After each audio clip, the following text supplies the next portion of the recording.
I don't like to see players get hurt. No. But there were a lot of balls that were getting up slow after that defense was hitting them. Yeah, there was some struggles out there. And that's what you got to have. And fortunately, they all got up. Yeah. Because I do not like seeing players get hurt. No, last night I watched I turned on the TV just in time to see Jaden Daniels' arm go backwards. Ooh. Did you see it? No. Dislocated his elbow. Oh. Put his hand down, and his elbow kept going forward when the rest of his head was not. So when you put your arm out and it's facing in the other direction and you're supposed to be facing in forward, that is not a good look. Goodness. That goes, and then last week you had that Scatabo guy in. I love that kid. Yeah, he's the workman's kind of, great value Yes. version of what's his name over at the 49ers. Their fullback? Yeah, they're running back. I don't know. McCarty or whatever his name is. Oh, not JJ. Christian McCaffrey? Yeah, McCaffrey, I mean. Yeah. Yeah, he's that person. But, man, he dislocated and broke his ankle. And they said the other day, it is way worse than you guys realize. Not only did it dislocate and spun, it came all the way through, and his entire leg was, exposed. That's too bad, Yeah, man. that is bad, because he was having one of those great years. He's fun to watch. He is an old school football running back. Yeah. You Just watch a him. Jarhead, You man. watch him, and you're like, you're going to have CTE. But you know what? Thank you. That's right. I mean, you do not want to hit this guy anywhere but his ankles. No. Because he's going to pile drive you. Yeah, and because he's a meathead. He runs is. straight at you.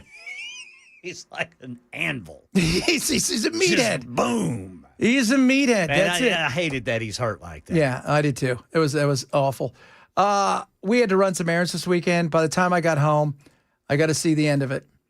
And really all that mattered to me was this. Here's the 0-2 pitch. Kirk bounces one up the middle. Bits to the back. Over to first to beat the champ. You got to knock him out. The Dodgers stand tall and win back-to-back titles. Doyers! Doyers. So is that how they pronounce it out in L.A.? Yeah, the yeah. Doyers. Because they have such a huge following in Latin America. Right. Because they were the first ones down in the Dominican Republic. And in Mexico, because of Fernando Venezuela and all, it's the Doyers. The Doyers. The Doyers! And, man, I tell you what, my grandfather used to pronounce, hey, Shad, you want to come over tonight? We watch the Doyer game? I'm like, hell yeah. Yeah, Grandpa, I'll come on over, watch the Doyer game. He'd sit there.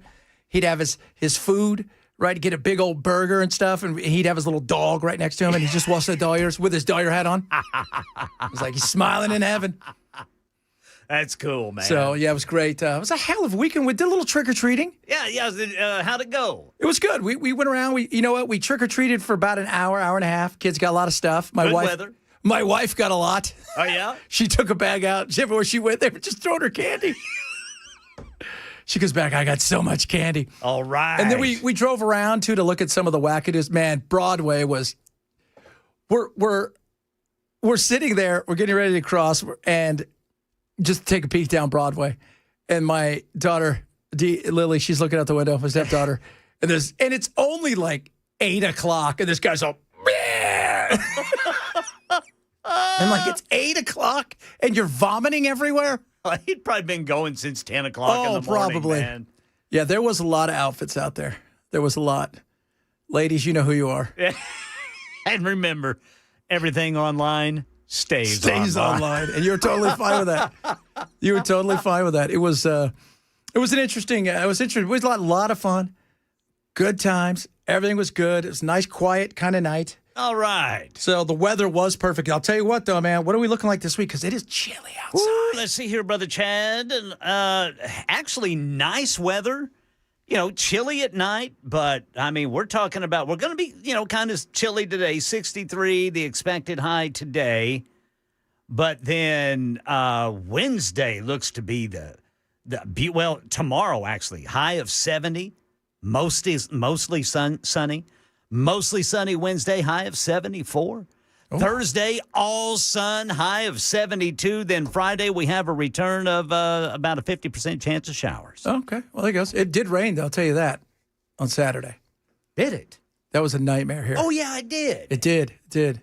It came down in some massive swaths of rain. I was like, what the hell's going on? Thought this wasn't supposed to start till after Thanksgiving. Interesting. I guess it did. It kind of spit a little bit down in Murfreesboro, but it wasn't a full-on rain. It was definitely cool. And I was, you know what? I'm not quite sure we're going to use our air conditioner on Thanksgiving. You don't think so, huh? I'm sure we're going to have we'll have a day or two of a bump. Yeah. But it was so chilly this morning when I woke up. Oh, it was. And so I go down to my studio, and I had to turn the heater on. And, of course, the first time you turn the heater on, it smells like the house is going to burn down. Yes. Yeah, because of all the lint. Yeah, because of all the lint and everything. I'm like, oh, this is good. But I had to turn it on. I was like, man, it is freezing. I had to wear slippers instead of my flip-flops. I don't know who you think you are. Whew. Damn weather. So I see that we're going to, government still shut down. Still shut down, dude. Bell, we're 2 days away from the world championship shutdown record. I'm hoping it happens. Yeah, I think it's going to. Tomorrow will be a tie, and they're not getting anything done. Doesn't seem like getting anything done. Yeah, when are they even going to vote again? I haven't even seen when I haven't they're going either. to vote again. I haven't either, and I know now that they are going to fund a portion of the whatever was in the emergency fund. They're going to give out to everybody. Yeah, I think they said there's $4.5 billion in it, and I don't know, but they need $9 billion to fully fund it. Yeah, so basically, if you got $200, you're getting $100. Yes, that's the way that's going to go. You got two hundies, you're getting a hundo. Going to be about half. Yeah, and then it's as far as the rest of it goes. I have no. You're right. I haven't seen even yesterday on the morning shows. Nobody seemed urgent to get this thing back. No, there wasn't this push. Like, we got to get back. We got to do it. I mean, they were saying, well, it was their fault or it's their fault, but nobody was saying you have to do it. We have to. Outside of Fetterman, who just looks and goes, man, all these people are idiots. And that's coming from the guy with the stroke. That's coming from the guy that during the debate against Dr. Oz, he started with hello, good night, because he'd had a stroke. Well, and I mean, he's going completely against what his party is doing. Yeah. And I mean, he's going to face repercussion for it. But there are people on Twitter just screaming for him to be primaried. Oh yeah. If you don't follow the groupthink, you are in trouble. Yeah. The problem is, who are you going to primary? He's still 4 years away. Right. 5 years away from primary. What? He's got some time. What are you going to primary? You going to primary today? Okay, knock yourself out. Okay, I still have 5 years here. Right. And I think I feel like he could follow in the footsteps of Kirsten Sinema in Arizona, who came in there and she was kind of a radical coming up through, the local side of stuff and into the state legislature. Then she got into to the Senate, and it was like, oh, okay, these people are all idiots and they're here for themselves. Nobody's here to actually do really any work. So I'm not going to be like them. I'm not. And, She was very similar to Manchin in the way that she approached things, and both of them are gone now. Yeah, but Manchin was there for a long time. Yeah, but Manchin got to the point where he was just like, what we do doesn't work. We need to change it. And they were like, no, we don't. No, we don't. And the other thing is, too, Manchin survived a long time as a Democrat in West Virginia. Yeah. Think about that. Well, and he was old school Democrat. Yeah, he was. He was very much a moderate in so many ways. It was kind of like, I was talking about Harry Reid. Harry Reid was, today he'd be a super conservative. He was pro-life. He wasn't for marriage equality. I mean, there's all these things about Harry Reid. You sit back and you go, what? Yeah. But that's a different world. And I think that nowadays that's why that, Montani's doing so well, is because he understands I'm going to where the people are who are going to make the most noise, and that's the internet. Yep. I watched him this weekend. He's at a club spinning with a DJ. Yeah. Matt has a really good saying that yesterday's Democrats are today's socialists, and today's Republicans are yesterday's Democrats. Yeah, it's kind of it. That's basically it. I mean, it's so true. It is. I mean, I watch some of these people, and I'm thinking to myself, you guys are all out of touch. There's so many of them out of touch with reality, though. I mean, whether it's the left and their wackiness that lives in wacky world where they spew stuff that's not real about, women and men, they're all the same and blah, blah, blah, blah, blah. I mean, there was a thing this weekend from one of the soccer teams in the women's soccer league. We'll talk about that later. Both of them are out of touch at times. Trump throwing a Gatsby party. Probably not the time to do it. The Great Gatsby. If you guys know anything, if you read the book, it's basically about the opulence and wealth and the never-haves. And you're just like, everybody's out of touch with everything. Does anybody live a normal life? Not there. All right, coming up, a lot of stuff to get to today. We'll talk more about the government shutdown. Venezuela, Hallmark. Already watched my first Hallmark movie. You're welcome. That's all I got to say that, baby. It's on, man. It is so on. I mean, I know Thanksgiving is next, but it's full on Christmas. Oh, it dude. is full on Christmas. And sure enough, I went straight to the Hallmark movie at 2 o'clock this morning and got up early. And it put me behind the 8 ball because I've watched the whole thing through. I thought, well, I'll pause it here. Nope, watch the whole damn thing through. What was this one about, man? This was the one where she is a influencer slash kind of like a Martha Stewart. Yeah. And she's created a fake family, and then she's got to get people in her friends to pretend to be the fake family. Oh. And it doesn't go well, but it goes well. It was awesome. It's everything I want. And that's Hallmark. It doesn't go well, but it goes well. It goes the way it's supposed to go. Absolutely. Everybody should be mad at her, but instead they love her more. That's why we love it, kids. That's why we love it. Miss the show. Shame on you. Happy Monday. It's the Chad Benz Show. Super Talk 99.7. Shame. Shame, shame. You should have known better.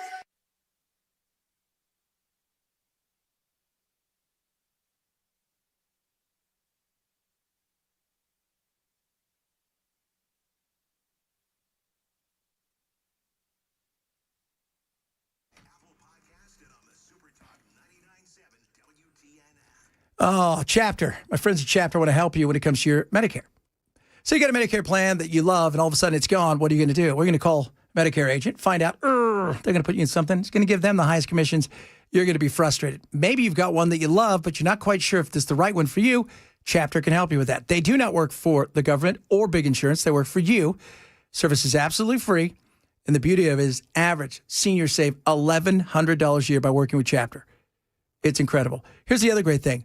You can have, so you're going to go pound 250, say keyword, Medicare plan.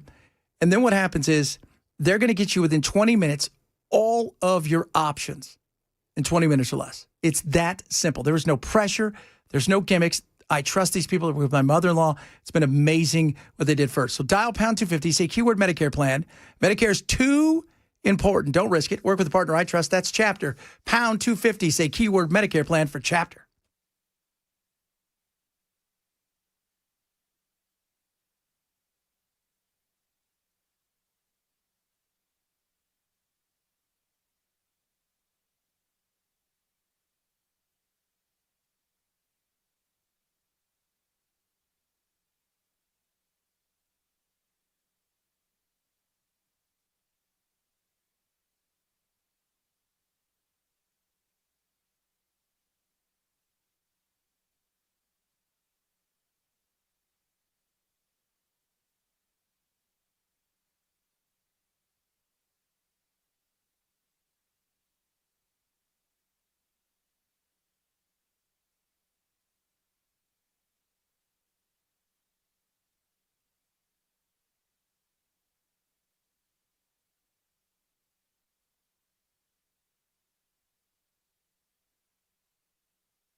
Drivers, we still got a big backup going through Jolton, westbound 24. Overturned semi has the right lane blocked right there at Whites Creek Pike. It's backed up all the way to Old Hickory Boulevard.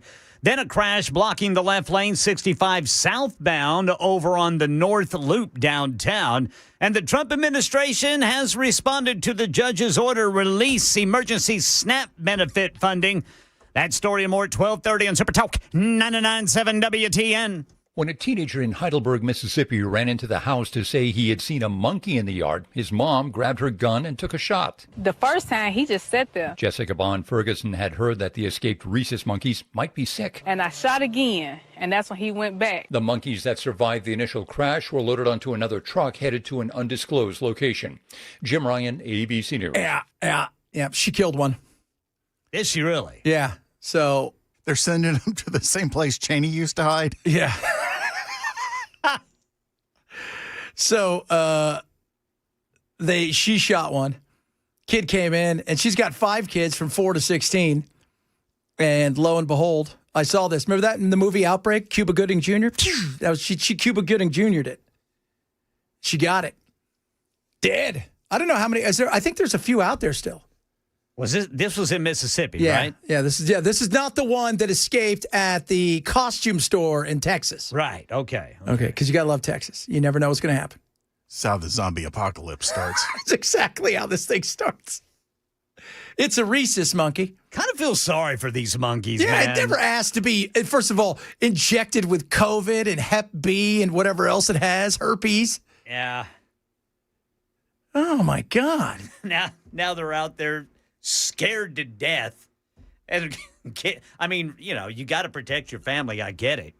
But still. But I feel bad for them. Yeah, I mean, it's when you think about it, I mean, it's kind of what we do is kind of brutal. It's like, Well, wasn't Fauci testing on all kinds of crap. He was testing on beagles. Yeah. Yeah, doing horrible things to beagles. What was he trying to do then? He was doing something with their heads, right? I don't know. Oh, God, it's just, and I know, I get it. We're not going to do that to humans, test certain things. But when you think about the fact, like you said, these things are terrifying. Oh, yeah, man. I mean, they're in survival mode. Yeah. And the other thing is they've been around people their whole life, so they're not afraid of people. Right. And they're not quite sure how to They react. just hate them for all the injections they give them. Yeah, no doubt. Oh, God, it's horrible, though. Because you're right. It's like, you got to protect your family. That being said, this thing didn't ask for it. And they cost a gank of money because we're talking to that guy from the muscular dystrophy saying some of these mice and rats that they they genetically breed them in such a way it costs them like $25,000. That's insane. Oh, jeez. Shot killed it. Shot killed it dead. I mean, I'd probably do the same thing. Yeah, but you shoot turtles for God's sakes. I don't know if you should be one talking about this. Well, they better not be messing with my fish. But you know what? She said, I took the first shot, the thing never moved. Yeah. Because it didn't know. It doesn't know anything. Doesn't know what's going on. No, it's not in survival mode in the sense of that thing probably didn't see her as a predator. Right. Because it doesn't know anything other. It's probably been born, raised, and exposed to horrific things only in the laboratory around bad people wearing coats. So, oh my goodness. Well, I don't know how many more are out there. Hopefully they catch but you're like, wouldn't you just rather, I mean, for their sake, isn't it better if they get blasted? Yeah. Because then they don't have to go through hell? So we could have better makeup or whatever they're testing for. Was it herpes? There is something to that, yeah. Yeah. VD? I don't know what they gave him. Something. Haven't we fixed the VD thing? Oh, That's geez. a good point. Yeah, so it's a shame. It's a shame. We don't want that. We don't want that. You shot a woodpecker too, Ken?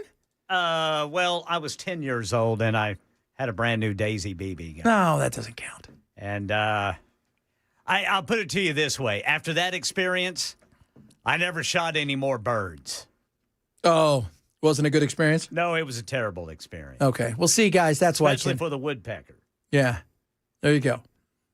Yeah, there you go. You just Woodpeckers are tough. they are. I'll tell you, a little single pump Daisy BB gun just didn't do the job. Okay. Well, there. See now we get it. We Then understand now that. I had to do something to put the little fella out of his misery, Oh, that gets worse. and it was. Oh, that's an episode of Silver Spoons. It was quite traumatizing to me. It's like that episode of Andy Griffith where Opie shot the mother bird and had to Yes. raise the three Yeah. by himself. And they named him Blinkin' and Nod. Oh God, that is so funny. I get it. Look, it's a horrible thing when you have to do something like that. But you don't know because you're a kid. It's the first time you know. If it would have been one shot, it might have been different. Yep. But then you had to get close to death. And I actually had to be accountable for it. Oh, look at that's the way I he like works, that though, guys. accountability. Damn accountability. All right, coming up, we'll talk a little bit about healthcare, Venezuela, all kinds of stuff. And New Mexico doing something today that everybody's paying attention to. Very interesting. We'll talk about that as well. Missing the show, as we always say, shame, grab the podcast. Chad Benson Show, Super Talk 99.7.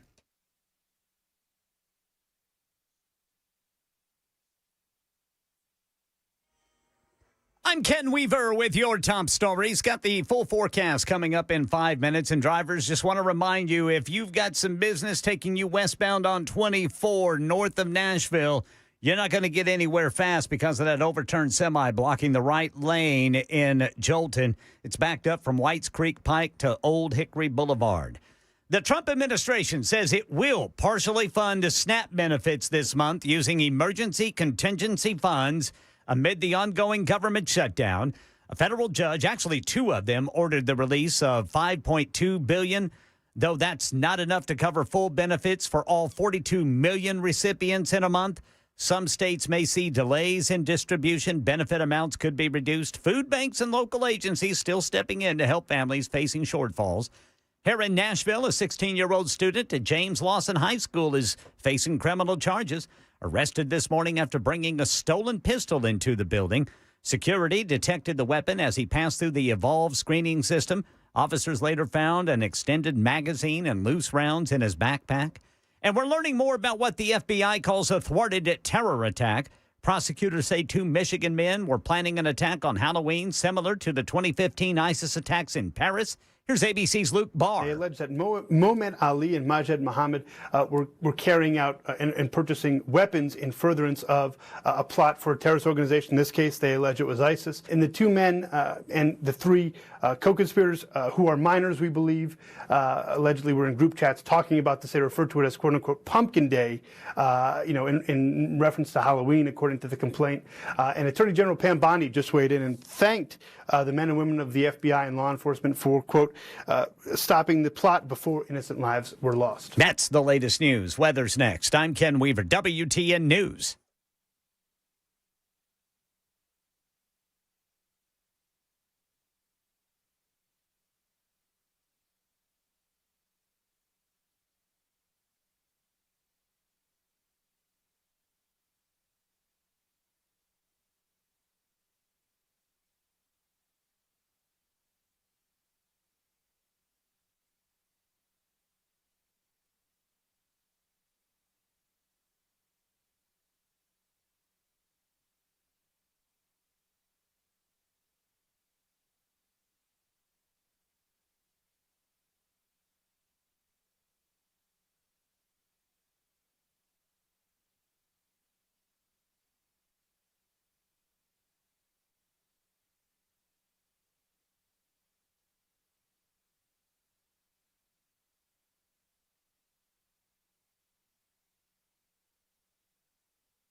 Dun, dun, dun, dun.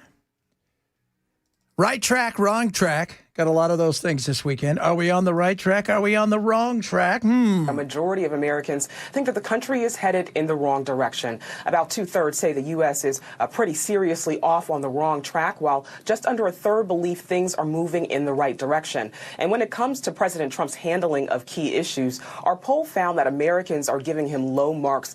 Majorities disapprove on how he's managing nearly every area tested, everything from tariffs and the economy to foreign relations and immigration. Yeah. It's interesting. Immigration, he is getting some really high marks. The raids, this is the whole thing about when we have elections. People want all of these things, but they want it to be in a way that it doesn't make them uncomfortable. The raids and whatnot. And that's not true. The economy, though, is still the number one thing, end all to be all, when it comes to any of the things that we talk about. Because whether he goes in and sorts out Nigeria, deposes Maduro, stops all of this other stuff going on globally, whatever, none of it matters if the economy is not strong. 52%, a slim majority of Americans see that the economy has gotten worse since Trump took office. About a quarter say it's improved, and 20% say it has stayed the same. And lower income families seem to be feeling the pinch the most. Nearly 6 in 10 households making under $50,000 a year say the economy is worse now. About 6 in 10 Americans also blame Trump directly for the current rate of inflation. And again, we're a checkbook-based society when we go and we vote. And if we feel that way, and remember, what do I always tell you guys about this? Throw out the Republicans, throw out the Democrats, look at the people that are in the middle. They'll vote Republican sometimes, they'll vote Democrat sometimes. They're sick and tired of both parties. They don't have a good third party, so they want to see who's going to sell the dream the best. And that's a big deal. Right? Now, it's not like the Republicans are 65% of Americans think, the Republicans they're putting us on the wrong track. 63% of the Americans think the Democrats are putting us on the wrong track. So even amongst their own, nobody's happy about everything. Everybody's got a part to play in this. And expense is huge. By the way, for a large, Ken, you might find this interesting. So for a large, I went to my old ACA account to look up how much it would cost. God. Man, if it was me, I'm rolling the dice. Yeah, there's a story, I think, on ABC here where some woman's premiums are up $450. Yeah, well, there's one woman who on ABC, $285 to I think a little over $1,000. Yeah. For her and her fam. I'm rolling the dice. I'm sorry. I'm rolling it.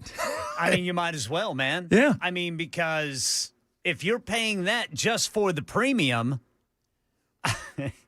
it's not going to pay for everything. No, it can't. It's impossible. So you might as well just kind of put some money back and hope it doesn't happen. It is, I want the Republicans, because I saw MTG. She was on Bill Maher this weekend. And I thought she did a pretty good job. Once again, Bill always says it. The Republicans will come into the den when, very rarely you're going to get a Democrat that will go into the den of evil. But I'm sitting there thinking to myself, because I looked up for just me, and it was so ridiculous. If you are semi-healthy, and you may need to go to the doctors once a year to get a prescription, but for the most part, you're in pretty good shape. You're not going to pay $1,500 a month. Any of that, it's just not happening. $1,100, no way. Depending again where you live in the country. You live in another part of the country, you may pay $500, $450. Still, well, that's insane. That is absolutely insane. And I'm looking around going, if you were living at that point where you were doing okay. I watched this. I'll see if I can find her. She was on the TikTok, and she gets some SNAP benefits. And she goes, she's a nurse. She goes, I make $32 to $36 an hour, depending on where I work for the week. She goes, it's her and her daughter. She goes, I take home about $3,800 a month. She goes, my house payment's $2,000 a month. And then she breaks it down. And by the end of the month, she's got like $200 for food and gas. And you're thinking to yourself, you're a nurse. Wow. You're a nurse. It's frustrating. People are frustrated. Childcare being one of them. New Mexico is, everybody's got their eye on New Mexico because New Mexico is doing something where free healthcare, free childcare for everybody. So this is a monumental and exciting day in New Mexico's history and the nation's history. New Mexico is getting ready to roll out its universal free childcare initiative starting November 1st. The change eliminates income limits to qualify for child care assistance and promises to save about $12,000 per child per year. The Early Childhood Department says in July, 1,500 out of the 1,900 child care providers statewide were already accepting child care assistance, adding they've seen interest from other providers as well. We expect now through an internal survey that was conducted a few weeks ago with about a 50% response rate that 89% of our providers are thrilled, excited, and are ready to join the state in this effort to make high quality childcare available to all New Mexicans regardless of income. That's massive. I don't know how they're going to pay for it. I don't know if they're going to rob another state, like a bank. Yeah. But I wonder what that's going to look like, too. Yeah, I do. Like, is there a cutoff, like 5? Once they go into school, do you have to pay for after school? Right. So is it only toddlers? Because they weren't really specific on this, but I think it's pretty much across the board that you get free childcare. The average childcare in America, again, Maryland or Virginia was like $28,000 a year. Massachusetts was just like insane. Yeah, for good quality childcare. Yeah, that's the other thing. You're dropping your 2-year-old off with somebody. You want to make sure they're not nuts. Yes. And do something horrible. You're trusting somebody with your child for several hours in the day. So, and you also want to make sure they don't come back to you smelly, just kind of all thumped up. The other kids beat them up. You paid no attention. They're outside smoking and just getting the money. So you want that good. That's going to cost you. That ain't free. That isn't free. So the average is a little over $13,000 a year. Again, I think it was Maryland, Virginia was like it was like 28,000, just so insane. Yeah. And then, and Mississippi was like $9,000 a year. So $13,000 is about where it's at. And I don't know exactly what it looks like. Now, they've been doing this on a means test base where they played, around with the numbers. And if you were at that poverty level or just above, you got free help. But I only think that went to like 4 or 5. I think once you got into elementary school, if they stayed after, you had to pay a little something. But still, I mean, many of you listening, if you have kids and you didn't have to pay for childcare, that'd be a helper. But it also goes back to how you pay for childcare. Because you could say it's free, but I think we all know it ain't free.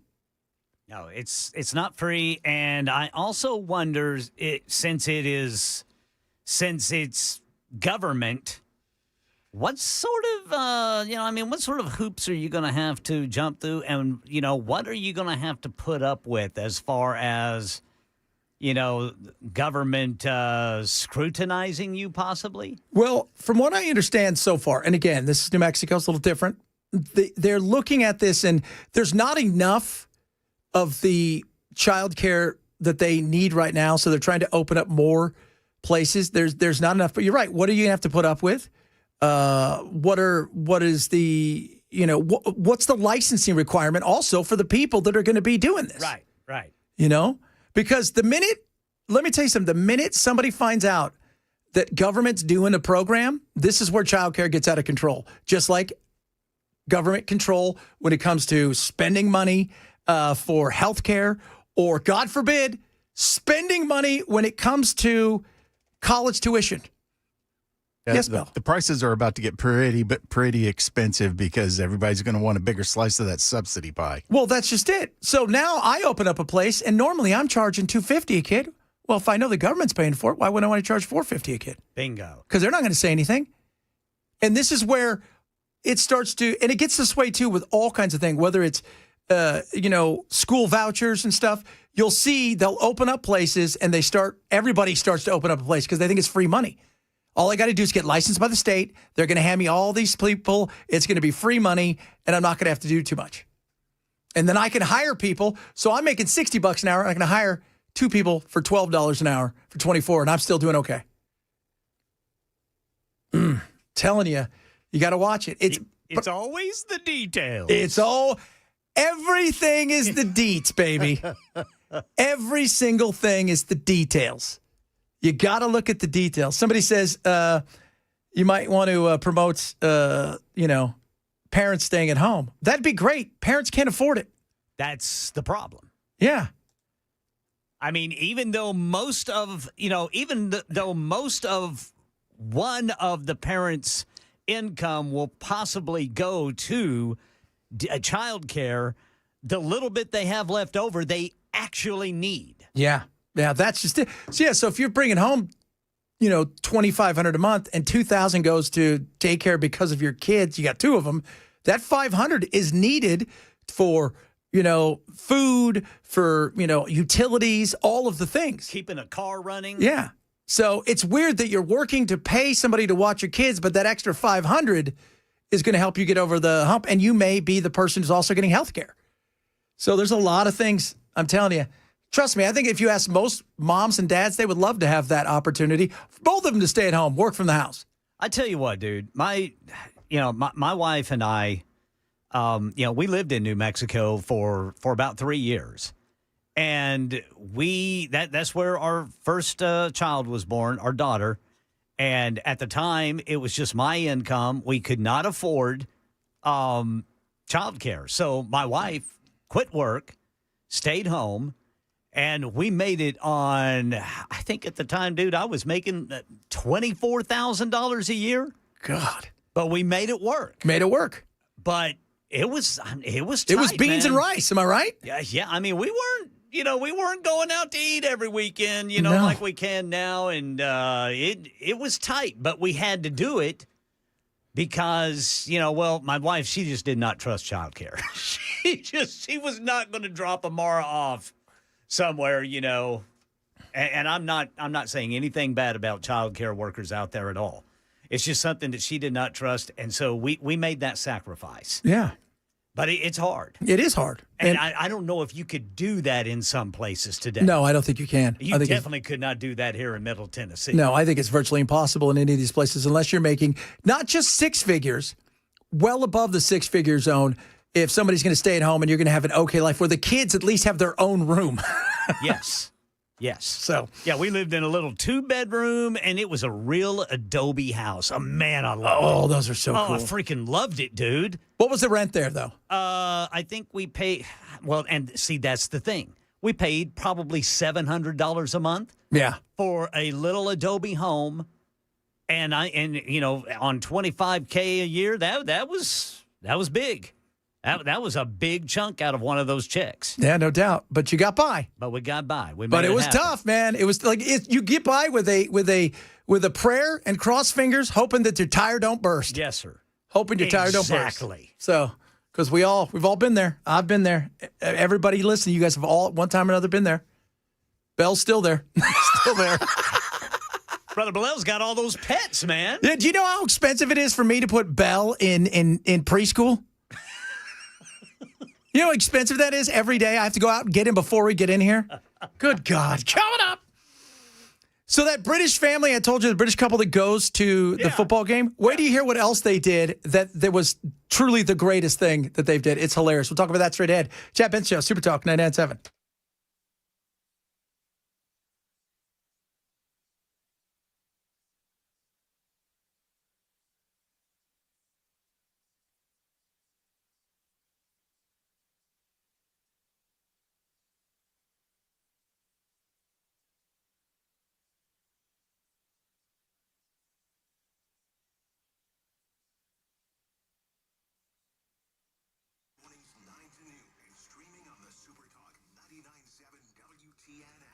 Raycon, best earbuds around. They're going big for Cyber Monday and Black Friday right now. The everyday earbuds and everything sidewide, 30% off. My earbuds are amazing. I've got mint, and I've got black, and I've got light blue as well. So I have the everyday and the classics, and they're awesome. And I tell you what, these are the best amazing gifts to give your family.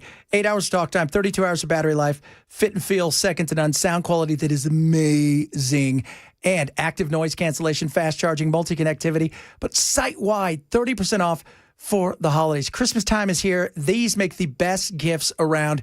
You're going to win Christmas because of Raycons. Everybody likes good audio. They love good sound, and they want to fit, not to hurt. Guess who delivers Raycon time in and time out? Go to buyraycon.com/Chad now. That's buyraycon.com/Chad for the best earbuds and sound quality across the board. 30% off site-wide. Buyraycon.com/Chad.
All right, drivers, over here on the North Loop going southbound, we've got a crash blocking the left lane right before Rosa Parks Boulevard. Now, if you're westbound 24, you're not going anywhere fast if you're headed through Jolton. You've got an overturned semi blocking the right lane there at Whites Creek Pike, and that is backing things up all the way to Old Hickory Boulevard.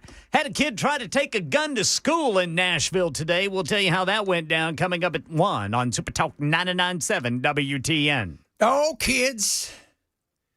America. Right behind me is the world's biggest gas station. Only America can make a gas station an attraction that everybody wants to come and see. I'm not sure what we're going to expect in here, but let's go and see what we can find. Guys, I wasn't expecting this. It's like its own universe, and we've already gone in on the food. Oh, it looks so I good. couldn't help myself. And the guys behind the counter, like, they do a sing-song. What is this place? I could stay in here forever.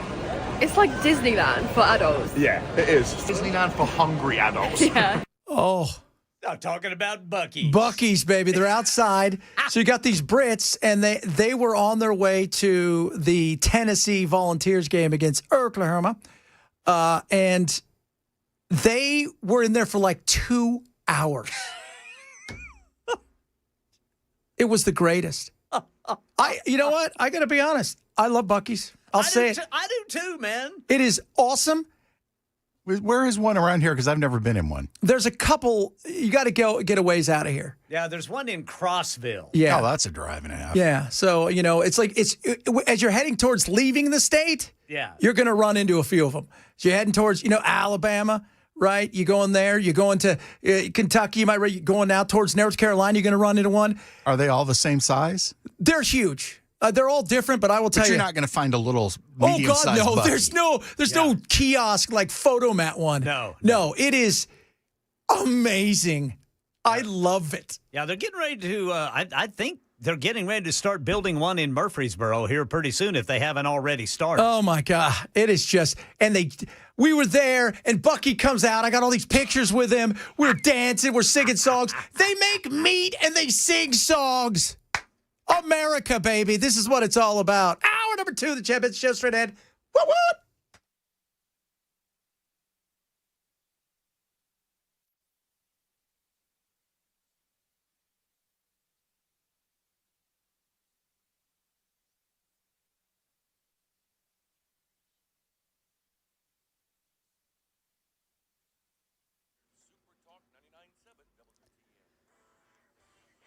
One o'clock on the dot. I'm Ken Weaver with your top stories. Got the full forecast and traffic coming up in 5 minutes. And right now in Nashville, a 16-year-old student at James Lawson High School facing charges. Police say he brought a stolen pistol into the building. Security detected the weapon as he passed through the Evolve system. Officers say they later found an extended magazine and loose rounds in his backpack. No telling how soon the money will reach EBT cards, but the Trump administration told a federal judge it will begin making partial payments to states for SNAP food assistance from a contingency fund. ABC News national correspondent Stephen Portnoy has the latest. In a filing in Rhode Island federal court, the Trump administration said SNAP's contingency fund only has about $4.5 billion left, enough to cover roughly half of November's need.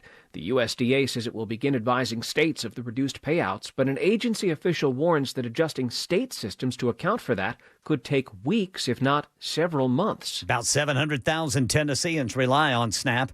Air traffic controllers across the country have been working without pay. Some have been calling in sick in order to work other jobs. ABC News contributor and aviation expert Steve Ganyard. We're getting to the point where the air traffic control system is going to be unsafe, where you're not able to pay salaries that people need to survive. And they're going to go out and they're going to do other things to earn the money that they need to support their families. Yeah, major delays stacking up at America's airports, and it's far from over at Houston's Bush Intercontinental Airport, with the line for TSA security extending outside the terminal. The airport saying the wait time for security could exceed 3 hours. And ABC's Louis Martinez is on an aircraft carrier being sent to the Caribbean, where the U.S. military is going after alleged drug traffickers. When the carrier gets there to the Caribbean, it'll be a 50% increase in the size of the forces, going from 10,000 U.S. military personnel to about 15,000. But the carrier was announced about going to the Caribbean about 10 days ago, and it is just now arriving towards the Strait of Gibraltar between the Mediterranean and the Atlantic. So once it does get to the Caribbean, it might be another 7 to 10 days. Yeah, this is a campaign that's been going on since early September. Hurry up and wait. That's the takeaway from the latest comprehensive study on traffic congestion. Here's ABC's Jim Ryan. With return to the office orders taking hold at more and more companies, the lull in traffic congestion that came with the pandemic is fading into history. The Texas A&M Transportation Institute's latest urban mobility report finds Americans losing 63 hours per year to traffic jams, a 16% increase since 2019, and it's costing us $269 billion a year in lost productivity. That's the latest news. Weather's next. I'm Ken Weaver, WTN News.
Ken, it's Murfreesboro on Joe B. Jackson Parkway. Joe B. Jackson Parkway. Woo! Joe B. Jackson, not to be confused with Joe Jackson, the great singer out of Britain.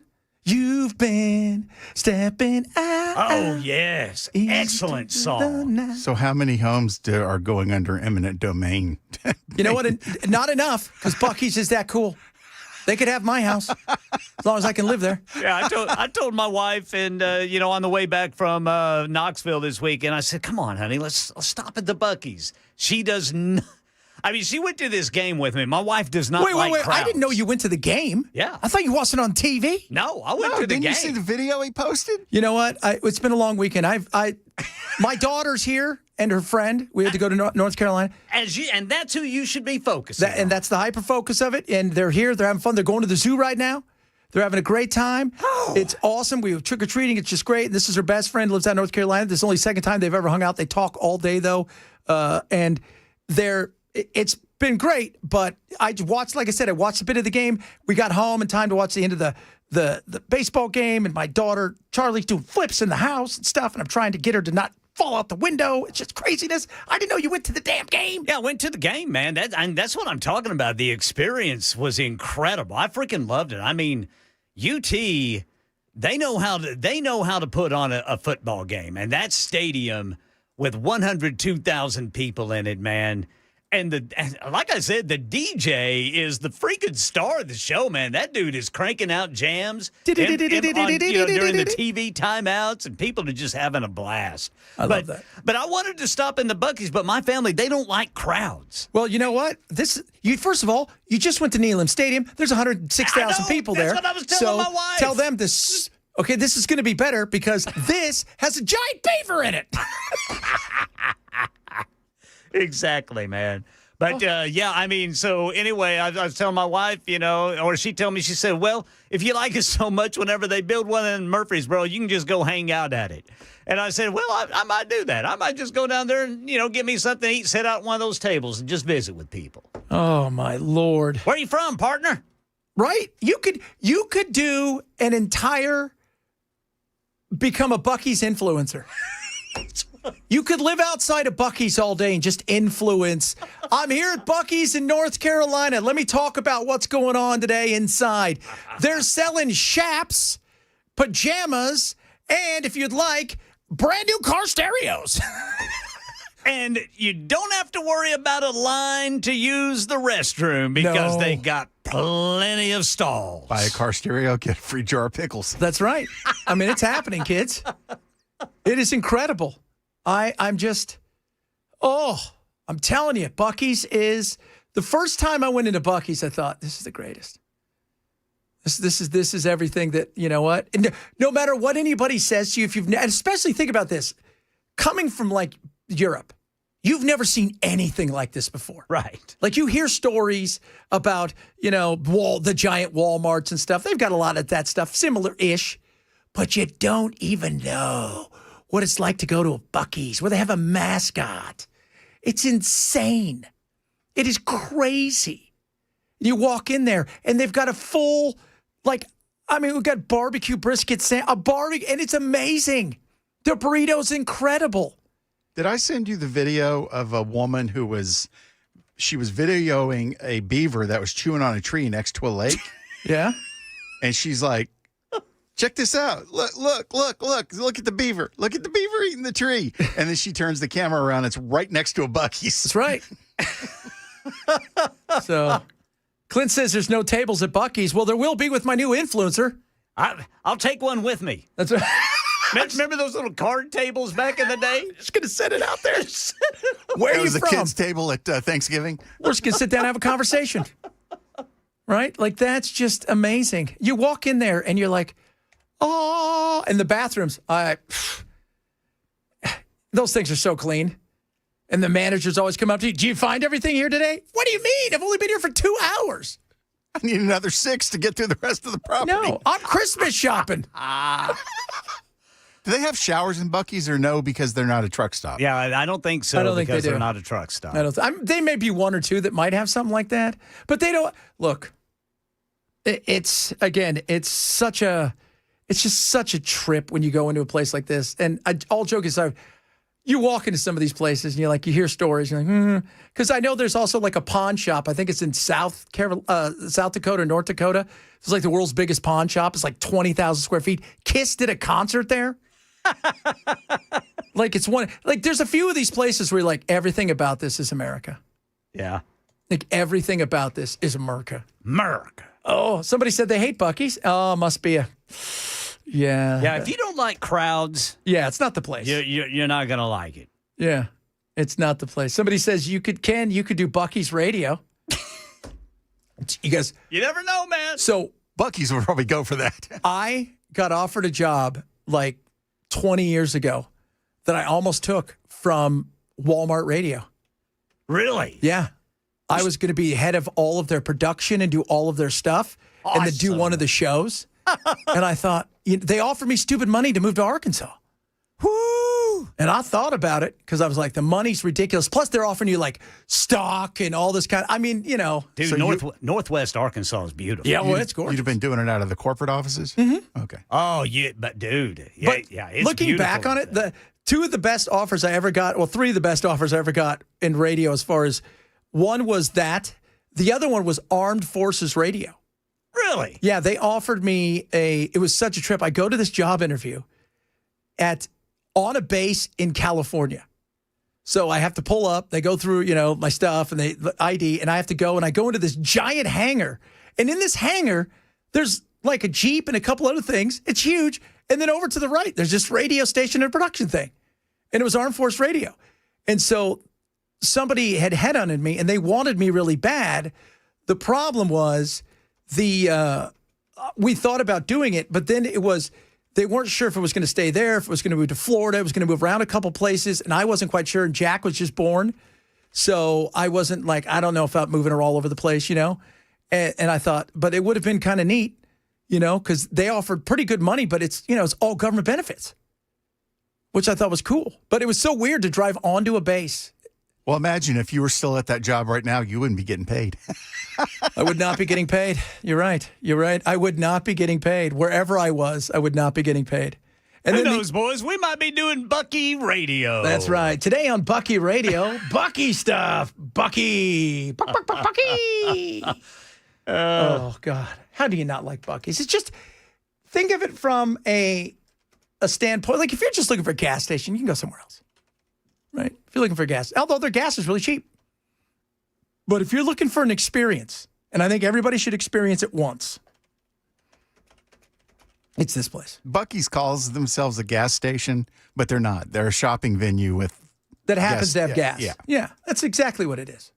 It's like one of those things. It's like, this is a phone. It's not a phone. It's a computer that can make phone calls. Yep. Although, what did I see the other day?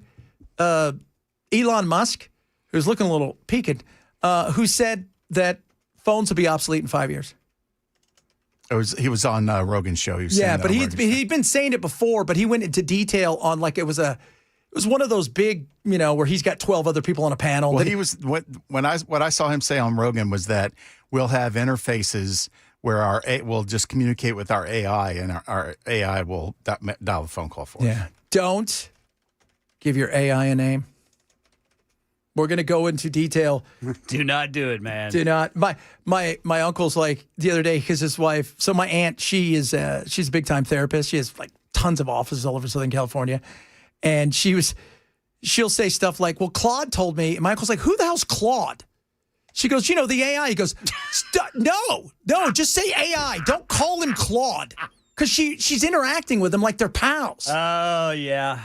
Yeah, I think we already talked about this, boys, but you remember a couple of months ago, I think it was on 60 Minutes or one of the news magazines, where a man was actually considering his wife was actually considering divorcing him because he told her he wanted to marry his AI. Uh-huh. Yeah.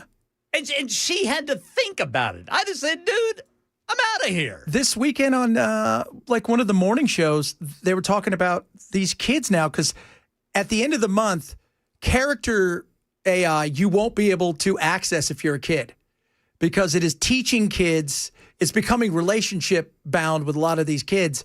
And one of these kids was not well, and he just went off. It told him to go into the forest and cut himself. Goodness. Then it told him to attack his family. Yeah.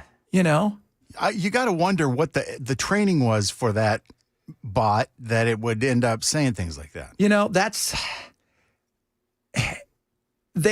It's really interesting. They have a want to please, some of these ones, especially like the large language models that you see, which are, ChatGPT and OpenAI. Those ones, even Gronk, theirs is far more specific than a lot of these other ones. They're large language models, but they do not have the guardrails. And the thing is, they're trying to, your whole thing is you're trying to have a relationship. So you can steer it in a way that it's going to then go in that direction. If you went into Gronk or ChatGPT and said, hey, ChatGPT, tell me the simplest way to commit suicide, what would it say? Oh, yeah, that's a perfect example. That's not a question I can answer. Yeah, that's not a question I can answer. What people are learning to do is ask around the question, and and you ask around the question by making it not so much a question as in, my friend is trying to do this, and they say that it's the most blah blah blah blah way to commit suicide. I don't want them to do it, and then it may answer the question like that, and each one of those times it jumps another rail. And there are ways, by the way, too, even with ChatGPT, where there's a way where you can go and you can essentially design your ChatGPT to be whatever you want it to be, from a British accent to all of the things. And it's not going anywhere. That's just it. It's not. Look at 4939's text. I want to say, I'm an Alzheimer's specialist, and I've had several patients who think they're having an affair with Elon Musk and speak to him on Zoom, but it's a scam. Wow. Yeah. That's crazy. Man, yeah. Well, we did that thing earlier this year, right? With that lady lost all of her money because she thought the soap actor was in need of money. Well, yeah, the dude in the UK who was convinced it was Jennifer Aniston that was falling in love with him. Yeah. And he was sending. She's got that time in her day. Like Jennifer Aniston needs money. Go look. First of all, it always goes back to this. How hard is it to look really quick on Google, on several places, to find out if any of this is real? And then most importantly, if Jennifer Aniston really is into you, go look in the mirror and say to yourself, is this a possibility, judging against her exes like Brad Pitt? Right. And considering that she would be paying for most everything. Yeah. Yeah. That is, oh, goodness me. It is crazy. The AI it's not going anywhere. It isn't. And learning how to work within it. But I'm telling you guys, the minute you name it, it becomes something real. You know what?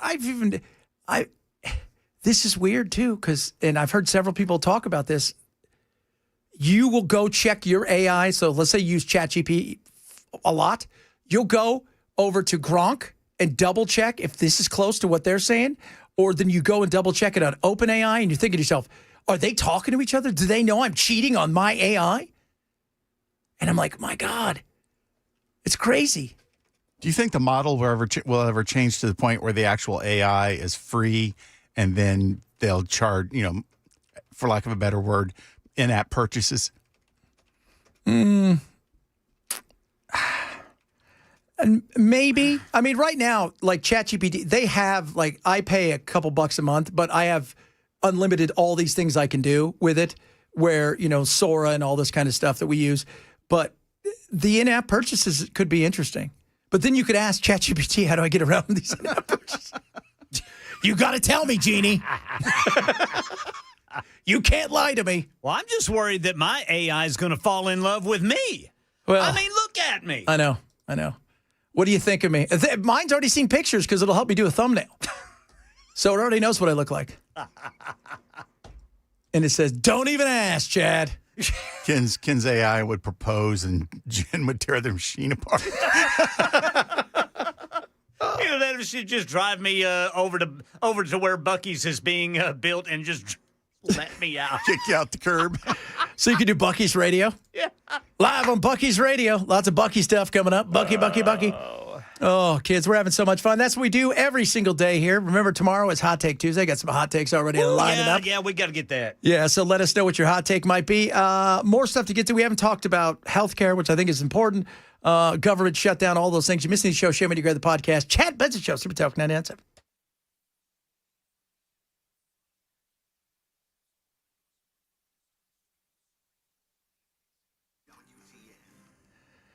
Bulwark Capital, November 20th. I think it's a Thursday. They're having a live webinar. It is called the Review and Preview webinar they're doing, and my buddy Zach is leading it. He is awesome. So this is, really look at everything that has gone on this year, where they think the rest of the year is going to go, what 2026 is going to look like, especially when it comes to AI. They're going to talk about what they do and how value investing in retirement portfolios and investing across the board is important. Plus, their full review of not only this year, but also what they've done and how they've done it. Lower risk, lower cost, lower volatility, most upside potential with Bulwark. That's what they're all about. Sign up today. It is November 20th. It is 5:30 our time, okay? And it only takes about 45 minutes to an hour. You can ask them any questions you want when it comes to retirement. They're going to show you how well they've done and why being an active investor is vitally important. Register now for your Review Preview webinar, November 20th, and schedule your Know Your Risk portfolio review. Go to knowyourriskpodcast.com. That's knowyourriskpodcast.com. com for Bulwark Capital Management. Investment advisory service offered through Trek Financial LLC and SEC registered investment advisor. Investment involved risk, not a guarantee. Past performance doesn't guarantee future results. Trek 25338. Selling your home can be stressful, but it doesn't have to be. Get a guaranteed offer from Mark Spain Real Estate. There are no showings, no open houses, no stress. Work with the #1 real estate team in the U.S. and close with confidence. Go to markspain.com today.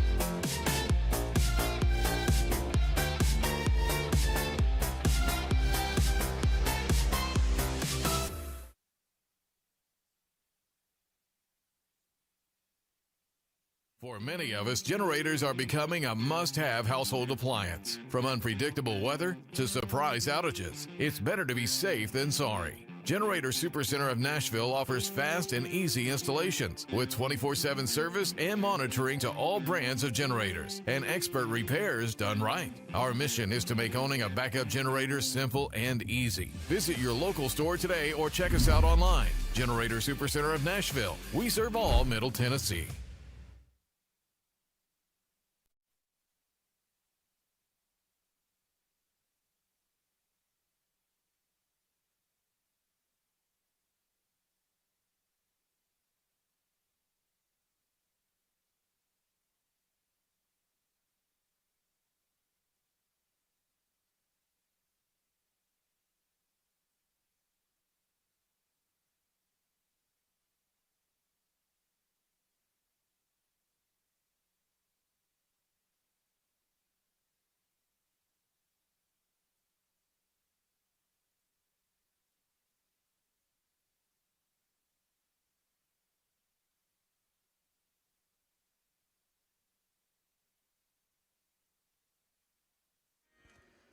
Boy, drivers, this situation in Jolton just got worse. There are, I should say, 2 crashes right now, both of them impacting 24 westbound just past Whites Creek Pike.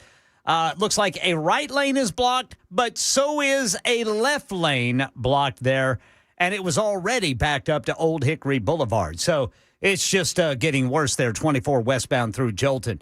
Had a 16-year-old take a gun to school in Nashville today. We'll tell you about it at 1:30 on Super Talk 99.7 WTN. Speaking of school, authorities are searching for people they say are suspects in connection with an explosion on Harvard's campus. Authorities say they responded to a fire alarm at Harvard's medical school just before 3 a.m. The responding officer allegedly attempting to stop 2 masked men fleeing the building. Inside, campus police say they discovered what seemed to be the scene of an explosion on the 4th floor. The Boston Fire Department later saying that explosion was intentionally set. Yeah, so why they bombed Harvard Medical, I don't know. But I will tell you this. So the Barney Fife tried to stop him. I don't know if it's Barney Fife, but if it was an on-campus cop, but a security, I don't know. Somebody probably on a Segway. And I saw the pictures of the suspects. They've got masks on. I am almost 100%. If you told me I had to lay money down, I had no choice. I have to make a bet. They're both girls. Dudes don't have eyebrows like that. And the way they were standing and walking, they're both chicks. How do you know they're just not effeminate or trans? No, they're both chicks. You could tell, too. They're both chicks. Because, first of all, it didn't work. So, and... Chad Benson said that. Please, that's right. That's right. I'll say that again. Yeah. So what do you think of those apples? But I looked and I thought those are both girls, or identify as something. Who knows what? And I don't know why they were pissed at the Harvard,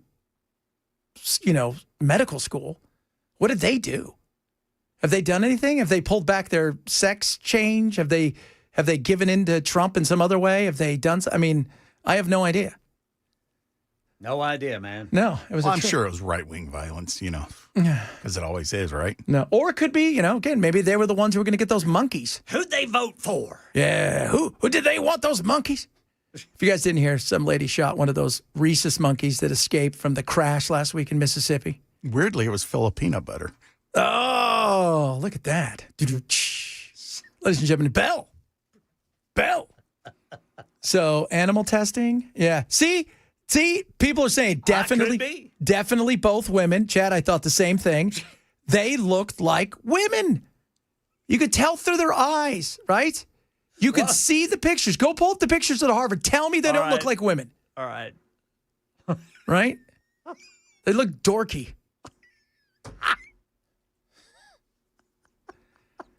Oh, Chad, that's not fair. You look like you're trying too hard to be a terrorist. Like you're LARPing to be a terrorist. All right, let's see if this brings this up for me here. Yeah. When I saw them, I thought, those are chicks. Those are chicks right there. I don't know why they tried to do it. I don't know what but those were girls. Oh, come on. Come on. Hurry up, Internet. Oh, the Internet's being bad today. Bad Internet, bad. All right. Tell me they don't look like women. They are either women or very beta males. Very. Yeah, the one in my New York City hoodie, the face looks feminine, but the walk looks masculine. Mm-hmm. Maybe it's a handsome girl. Oh, handsome woman. It's a handsome woman. It's a handsome woman. It's a handsome woman. The other one, I can't really tell. It's fuzzy. I'm telling you, there. But yeah, the eyebrows. It's the eyebrows. I'm telling you. Dudes don't have eyebrows like that. No. If they do, they're unibrows. And by the way, guys that go and do that stuff where they're going to, pick their eyebrows and make them look all effeminate, you know what they're doing? They're influencers for Ulta and Sephora. They're not going to blow up some sort of place. Right? Down with the man. I think they're both women. Yeah, the My New York City hoodie wearing one definitely. And if you look at both of their head coverings, it looks like there's hair stuffed up under there, so they probably have long hair. Yeah, see, and this is what I don't want to hear, ladies, right? You know what? Always blaming the men for stuff. This one's on you. All right, coming up. I think we're going to talk a little bit about what's going on with Snap. We're getting ready to do our big thing out at the Nashville Rescue Mission, and they're gearing up for what is going to be, some 60+ thousand people in Nashville alone who need some help when it comes to Snap. Find out how they're gearing up, and if you need help, how to get a hold of them, what to do. We're going to talk to them here coming up in a little bit. If you miss any of the show, we always say shame on you. You can check out our podcast. You can check us out across all social media. Like and subscribe at Chad Benson Show for me, and of course, anything when it comes to WTN. This is the Chad Benson Show. Shame.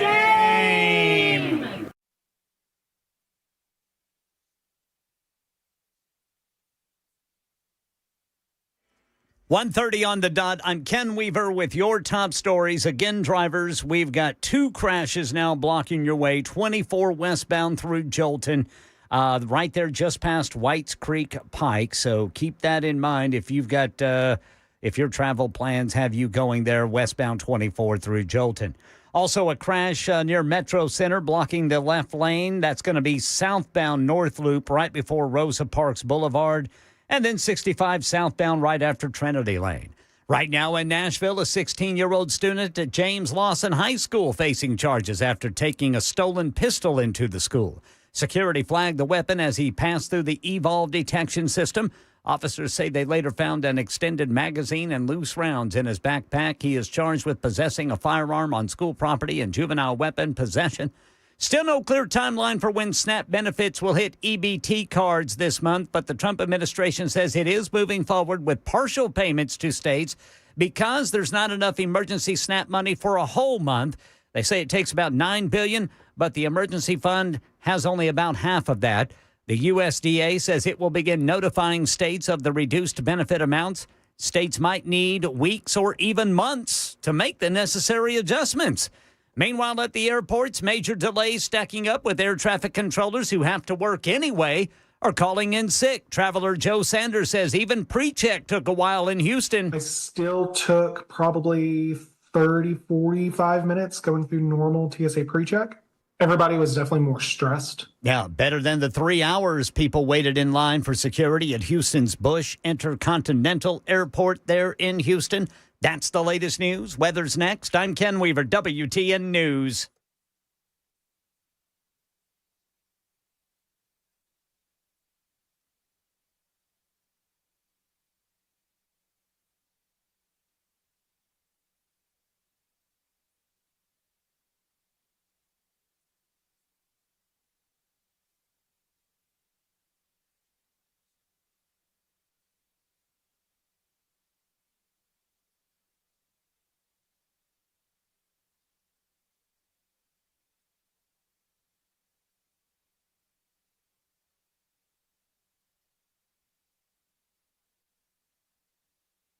Mid-70s, and the sunshine will hang around through midweek. Friday is a day of change for us. We'll still sit around 70, but get ready for showers and even some rumbles of thunder in the afternoon. USS, United Structural Systems, ready to help you, especially this time of year. You got water potentially somewhere and you don't know it.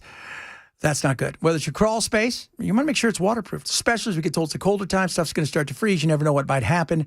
And you don't want there to be water because next thing you know, you get mold and then you get wood rot. Then you have a nightmare. What about Foundation? They can help you with that. You name it, they've got the help.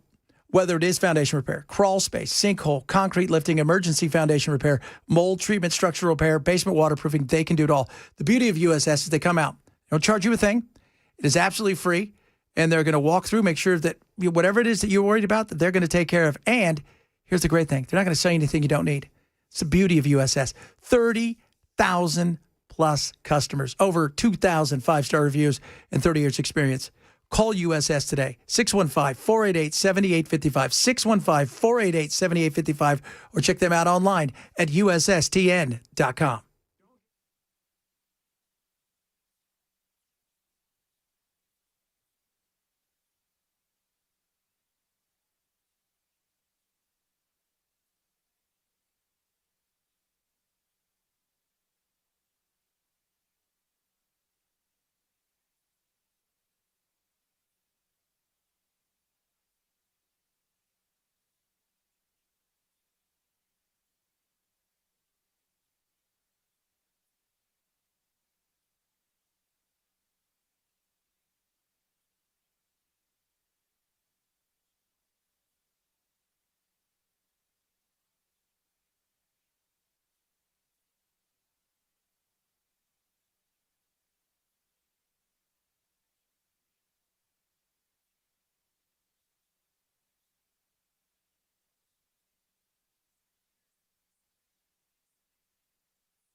We're getting ready to do a big thing coming up soon, Monday, November 24th. All day, 5 a.m., 10 p.m. Dan, Chris, myself, Matt, with our friends over at the Nashville Rescue Mission. And it is a More Than a Meal Radiothon presented by Mark Spain Realty. And we would love it if you guys could participate. A lot of people out there could be struggling, especially this time of year, all the things that are going on. Busy Bee is a part of it, which is awesome. Beacon Capital Management as well. And we appreciate it. And joining us now is Sam Seipel, who is the VP of Marketing over there at the Nashville Rescue Mission. Let me ask you this, Sam. Appreciate you coming on today. Obviously, some 66,000 people here in Nashville depend on SNAP and certain subsidies that will help them along. And I've seen more and more of these, news things over the last several days that, places like yours is gearing up for what they think might be a big crush over the next couple weeks. Yeah, we don't really know quite what to expect, but we want to be ready for anybody who is being impacted by the SNAP cuts and is having problems getting access to food. And so we just want to make sure that folks know that while National Rescue Mission is primarily known as a shelter for those experiencing homelessness, you don't have to be an overnight guest if you need a meal. We serve meals, three hot meals a day, 7 days a week, 365 days a year. And so we want to make sure people know that if they are being impacted, whether it's getting access to food or even the ability to prepare the food, we want to make sure that our doors are open, because that's why people support the mission, so that we can make sure that we're meeting the needs of individuals no matter what the circumstances are that have led to this situation they're in. Do you feel like, are you getting a sense that it's, because I've seen a lot of reports where it almost feels COVID-esque right now, where people are worrying that a lot of places are really gearing up for something. And it's that time of the year normally when we start thinking about this, because it's Thanksgiving and the holidays and whatnot, and people are doing without. Do you feel like there's just something extra right now that, there's a push that, people are starting to go, this feels like a really bad time? I think you're right, Chad, because there's so many unknowns, and they're outside of the control of the people that are being most affected. So we don't know when this is going to come to an end. We don't even know what the immediate impact is going to be. So, people are, already have kind of a scarcity mentality, concerned if they don't know where their next meal is going to come from. Again, that's why we want to get the word out that National Rescue Mission is available for those who have food insecurities, and if they need a meal, whether it's at our men's campus on Lafayette Street or at our women and children's campus in Germantown, breakfast, lunch, and dinner. You can find the times on our website when we serve those meals. You just need to come to our doors and tell folks what you're in need of. Again, just want to reemphasize, you don't have to be an overnight guest here to receive those meals. Talking to Sam Seipel, he is the VP of Marketing over there at the Nashville Rescue Mission. This time of year, people are worried, but the average person who doesn't stay overnight, I think a lot of people, there's a misconception that it's, that nobody has jobs, or a lot of people have jobs. A lot of people have two jobs. It's just that they've got X and they need to go to Y or Z as far as their money, and they just can't make it. Absolutely. We have people that do come maybe just for lunchtime while they're on their lunch break from work. As you said, they might be working two jobs, but, between rent and utilities and everything else, every little bit helps. So if they can come to the mission and at least get one meal a day, if not more, that doesn't necessarily mean that they're without a home. But again, it's just the opportunity to make sure that people are getting those basic fundamental needs met. Right on. Sam Seipel, appreciate you coming on, and we'll look forward to seeing you here in a couple weeks. Yeah, it's coming up on the big Radiothon, the More Than a Meal Challenge. And boy, we sure do appreciate Chad, you and Dan and Chris, Matt, all of you, when you come here, broadcast live for that day. It's a great opportunity to just hear some incredible life-changing stories, and the opportunity for folks here in Nashville to contribute to make sure that our doors remain open and that we can provide the food, the clothing, the shelter that's needed for folks in need. We appreciate that, and we look forward to you. We'll see you on the 24th. Thank you, Chad. Thank you. Sam Seipel right there. And again, a lot of people, they have jobs. There's a worry out there. We were talking about it earlier with the shutdown. the lady that I saw, and I'm trying to find out where I have her saved somewhere.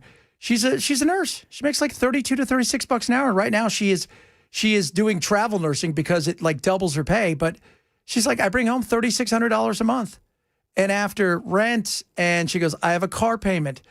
She goes, which I would love not to have, but the reality is I have to have one. And daycare and everything. She's got $50 to $200 depending on for food and gas for the whole month. And she goes, this is that a lot of people think that everybody is the welfare queen. It's not true. Are there people that take advantage of it? We talked about it last week. It is supposed to be a hand up. It's supposed to be a bridge and a helper. It's not supposed to be a hammock. And some people have turned it into a hammock. You see some people like they've been on it for 20 years. Why are you on something for 20 years? Why are you on something for 20 years? You shouldn't be on it for 20 years. That says along the way that you've made bad choice after bad choice after bad choice. But the beauty of our country is we don't let people starve. When's the last time? Who starves in our nation? And this sounds horrible, but screw it. I'll say it because that's what I'm paid to do. Girls who want to be thin, and now guys who want to be thin. Those are people who starve in our country. Those are the people that starve. Otherwise, we got a problem with, overeating in this nation. But there are people out there that need it. And I think about the kids. I go always back to the kids in this situation. 16 million kids are on this. Now, they're going to get some funding. It's not, what they say was, Ken, 5.5 million? That was it? Yeah, and it takes about $9 billion.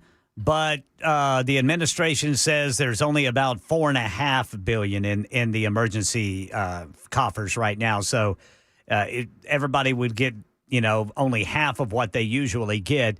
And according to the Trump administration, it's going to take states a while to make the necessary changes for that money to, once they get it to be distributed. So that could take weeks or even months. Yeah. So, these things roll out months in advance. So when you put a stop in it, it's not a stop for an hour, even though it probably should be. But, whatever. This is where AI would come in and help. But it's going to take, like you said, weeks and months to get this thing rolling again. So even if it does get rolling, there's a chance that there's still going to be some delays. And, we were just talking about money. Somebody says, I make $29 an hour here in Nashville, and I could barely make ends meet. I hear a lot of that. A lot of people out there talking about the struggle. And now with healthcare, what does that look like in some areas? Because even people who have healthcare through their work are telling me, whoa, this was quite a jump.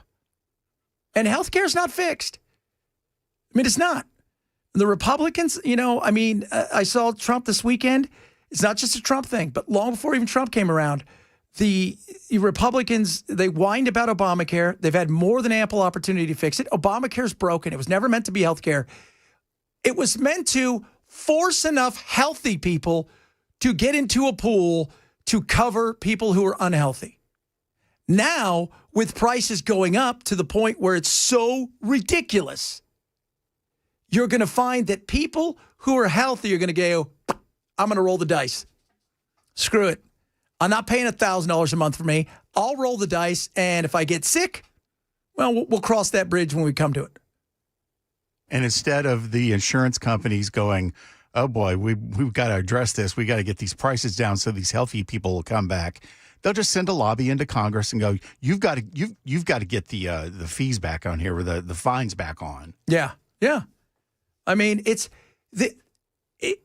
And when you hear the people say, I'm going to roll the dice, because I've seen more people say that's the phrase you're using, what happens is somebody who's 32, who's fit, says, screw it, I'm going to roll the dice. I'll go pay cash if I need to for something. Those are the people that offset the people who are sick, who will do everything to make sure they have their stuff covered. So now you've made the pool of healthy people smaller. Now the pool of sick people is getting bigger. And now what do you think is going to happen to the premiums? Through the roof. Through the roof. And even as we talked about it last week, man, your deductible, it's so huge. $7,500, $27,000 gazillion dollars. But Belle and I we were comparing last week, because we were going through our stuff, and I'm like, my God, if you do hit your deductible, something's happened. My premium for the gold plan would have been double what it was last year because we're switching companies. Now, the company does pay the lion's share of my premiums, but still for it to increase 100%, it's kind of ridiculous. Think about that, though. If you weren't paying those, what that would be. I mean, good God. It's just, and I, this weekend, I just kind of went, had a little fun, just kind of look it up, see what I would be paying. I would have just rolled the dice. Since we've already gone through open enrollment, those prices for us are locked in through next year, right? Yeah. Okay. Yeah, so they're locked in for next year. And again, because we're such a large company, it helps us. But their premiums are going up too. So, Yeah, if you knew what the company was paying as their portion of my premium, if I had to pay that all myself, I would be screwed. Yeah. Yeah, it's massive. It is. And that's why you're hearing people, the average is going to go up well over 100%. Yeah, there's one lady, I was on ABC earlier, she was paying $289 for her and her 2 kids. Now she's going to have to pay over $1,100 or right around there and dip into her retirement just to cover what's going on. And, and if you don't expect that, and if you're living at the edge where that is going to put you over, people are going to roll the dice. I understand these companies need to make a profit, but when you subsidize something so heavily, it seems like you would have the right to force them to come to you to request an increase. Yeah. Because, it's like, doesn't NES have to go to the city council to get the water? Just pretty much every municipality that has any kind of public electricity, water, any of that stuff, they usually have to go and vote. Ask permission. It's permission to do it. Not this. And you know why? Because maybe they don't have a big enough lobbying group. Don't give them the opportunity to have one. Am I right? But if you're at that point where somebody just text in and said they make $80,000 a year and they're having a tough time paying their bills and they have no money left to enjoy life. All they do is work and pay bills. That's it. Work, pay bills, and that's it. And somebody said churches have huge capacity or huge capability. And I think that's one of the things that's going to be a blow softener is you've got a lot of churches out there that are going to come to come to the rescue. Make up the shortfall. To make up and to help people not only in their own churches that attend their churches, but other people that come in looking for help. Which is another one of those things where, again, nobody would starve in this country if there wasn't SNAP. But as we said last week, just because there's not SNAP doesn't mean they won't snap some of that tax money still from you for something else. But there's going to be, a lot of these places have been gearing up for this, whether it's the NGOs or just a regular nonprofit that has nothing to do with the government, or churches who are preparing for what might be a very tough time, especially as we head into Thanksgiving. We'll see. I mean, what I don't ever see the Republicans asking on the floor of either chamber is, wasn't Obamacare supposed to fix this? Yes. See, but Obamacare was supposed to fix this if everything, like anything in government, if everything goes 100% the way it's supposed to, and millions upon millions of people are funneled into this thing, this just Obamacare thing, and if all of that happened the way it was supposed to, it would have. But the minute 10% doesn't do it and they do something else, or they decide, screw it, I'll pay it, well, then it makes the premiums go up. They should still be on the floor going, you told us this was going to fix this problem. Yeah. What happened? Yeah. But the problem is, I'm sure the cause will be, well, Republicans did this, that, or the other. You lied to us. It didn't fix the problem. No, it didn't fix the problem. It made the problem worse, and it made it more expensive. And even the Washington Post 2 weeks ago came out with a big, giant piece about it didn't fix anything. It made everything worse because it made us further from our healthcare provider, right, from the person that we're supposed to be getting healthcare from, and it made it more expensive, which is not what it was supposed to be. All right, coming up, who knows what? We'll surprise you, I promise you that. Chad Benson Show, Super Talk 99.7.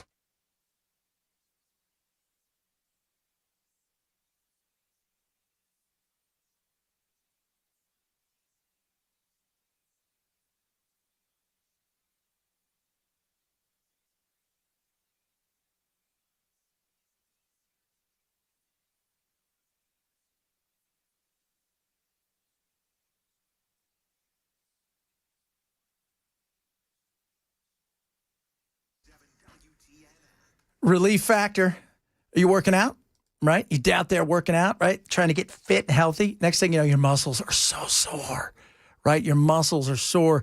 And you're thinking to yourself, what can I do? Relief Factor is what you can do.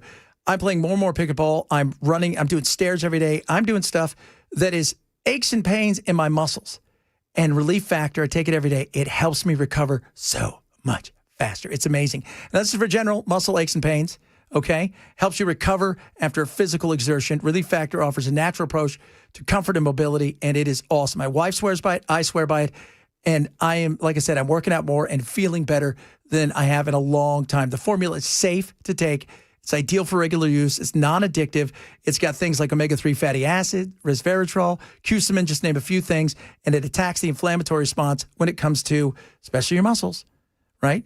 And as we all know, you go and you work out, and what happens? You're sore and you don't want to work out for a few days. Then what happens? Well, then you stop doing it. Relief Factor helps you in so many ways. Right now, 3-week quick start, $19.95, less than a cup of coffee a day. Go to relieffactor.com. That's relieffactor.com or call 1-800-4RELIEF. That's 800, the number 4RELIEF for Relief Factor. Make sure you tell them Chad sent you.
All right, guys, let's talk about the Wellness Institute of Nashville. Is your back sore? Maybe you got a slip disc, right? That happens, right? Bulging disc. Oh, God, sciatica. Well, we've all been there. And you think, I can't be happy or healthy again. Well, you're wrong. Go to painisbad.com. That's painisbad.com. Or call 615-246-5009 for the Wellness Institute of Nashville. Dr. Mitchell, Dr. Ashley are amazing through their technology and their brilliance because they've done this for such a long time. They understand in ways that others don't. They're going to get you up and running. No surgery, no spinal injections, no painkillers. You can start a pain-free life. It is absolutely possible. When you're sitting there and you're thinking, I've tried everything, you haven't tried the Wellness Institute of Nashville. I swear by them, and you will feel the difference. So what are you waiting for? Call them today. Take advantage of their Big Daddy Trump special. $12 for comprehensive exam, x-rays if needed. They're going to explain the diagnosis and your first treatment. If you've got an MRI, bring it as well. Go to painisbad.com, painisbad.com, or call 615-246-5009 for the Wellness Institute in Nashville. All right, drivers, once again, big issue. If you're westbound 24 trying to get through Jolton, we have an overturned semi blocking the right lane there just past Whites Creek Pike. Trump administration's notified the courts it will release emergency funding for SNAP. We'll tell you what that is going to look like coming up at 2 on Super Talk 99.7 WTN. A lot of you chiming in, saying that you make $80,000 a year. And some people are like, you're living beyond your means. You got a family of 4. You'd be surprised how fast that goes. Especially if your kids are young, both of you are working, and you got to go through, child care and all that kind of stuff. A family of 2 after you've taken out taxes and split that money in half, that ain't a lot. No, it's not. And you got rent, and what's the rent? It's like, well, yes, we could all go, I could be a miser. Let me tell you something. I was doing really well for a while before my wife and I got married.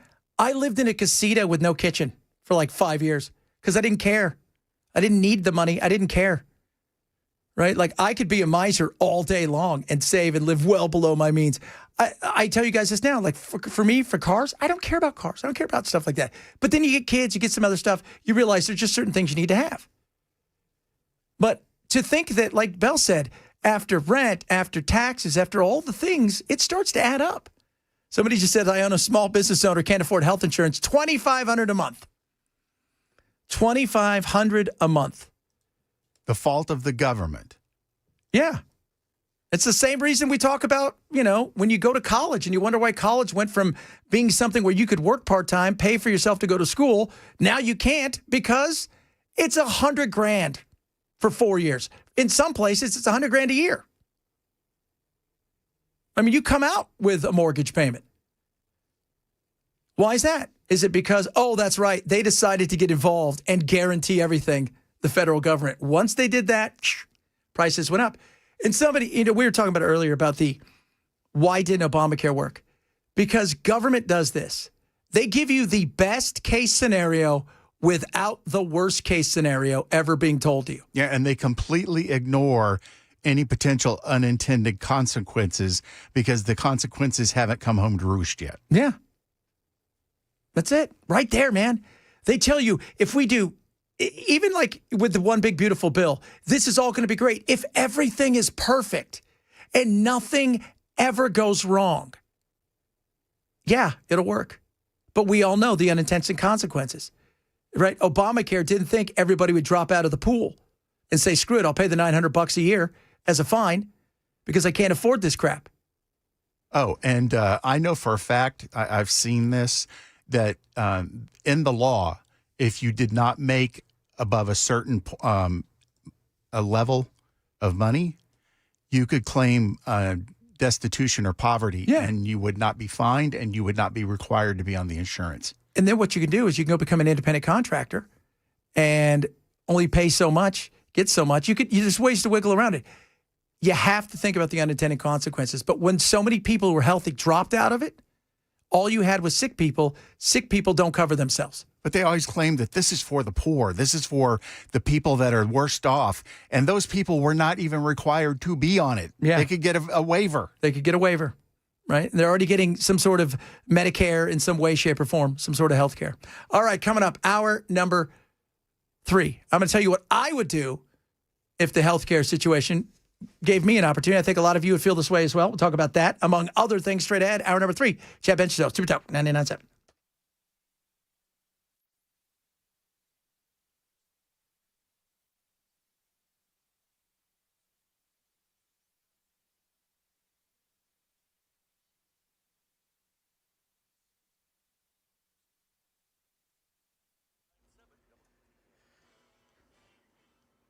I'm Ken Weaver with your top stories. Drivers, again, we've got that overturned semi blocking the right lane of 24 westbound through Jolton.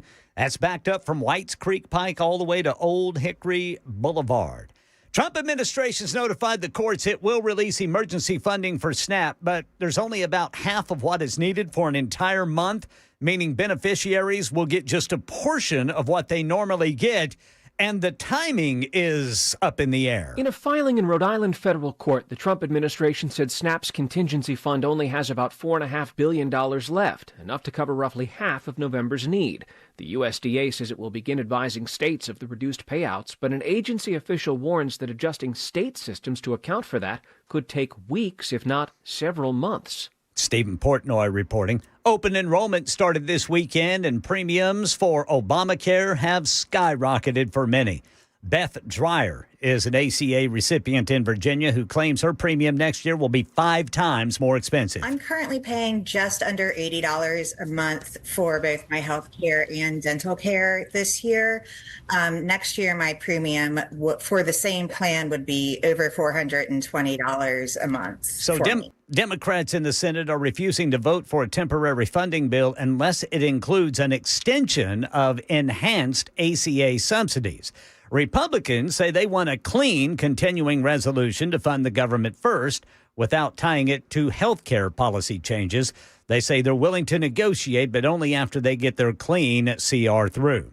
Now to a story of incredible survival. It involves a hunter in California's Sierra Nevada who disappeared in early October and has been found alive and doing well. ABC's Alex Stone. Ron Daly went hunting over 20 days ago. It was supposed to have been a day trip, but he never came back. Search efforts did not find him. But he says on Saturday, after 20 days missing and out of food and water, he decided he had to walk and find help. After the sun went down, he prayed somebody would find him. You got to help me, Father God.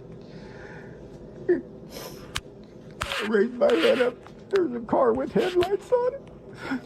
And I go, oh, God, thank you, Lord. At that moment, a group of hunters found Daly, giving him food and water and letting him call his wife before bringing him to medical aid. Alex Stone, ABC News. Wow. That's the latest news. Weather's next. I'm Ken Weaver, WTN News.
All righty, Ken.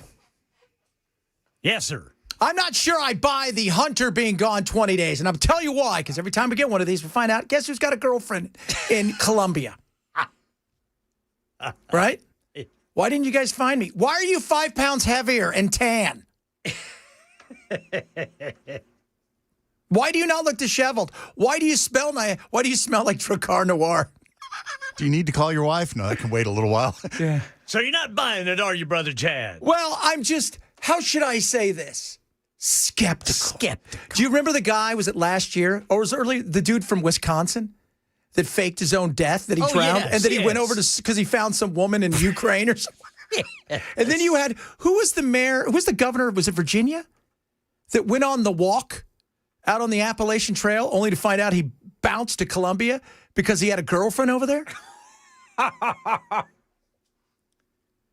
I'm not saying he did get lost, okay? I'm not saying that. Right. What I am saying is I'm not 100% sold that what you're hearing is true. I mean, he sounded pretty good, but here's another thing. You don't even have to be going somewhere. You could be trying to make a name for yourself. That's how cynical I am. Well, that's me too, man. Well, he is a hunter, so he's got some survival experience, I'm sure. Plus, it's said that he finally ran out of food and water. So he had some food and water with him. I couldn't get to Taco Bell anymore. It was too tough. I was hunting some burritos. the creek done rise, and I couldn't get over there to the bell. That guy says, here's an anonymous sheriff said, that guy's going to have to write a book. How Bigfoot saved my life. Bigfoot bringing him berries and stuff. That's right. Want a berry? I guess. I don't know. I'm not really like, what do you eat? Just berries? He fell in love with Bigfoot's daughter, but they had a falling out. Oh, that's right.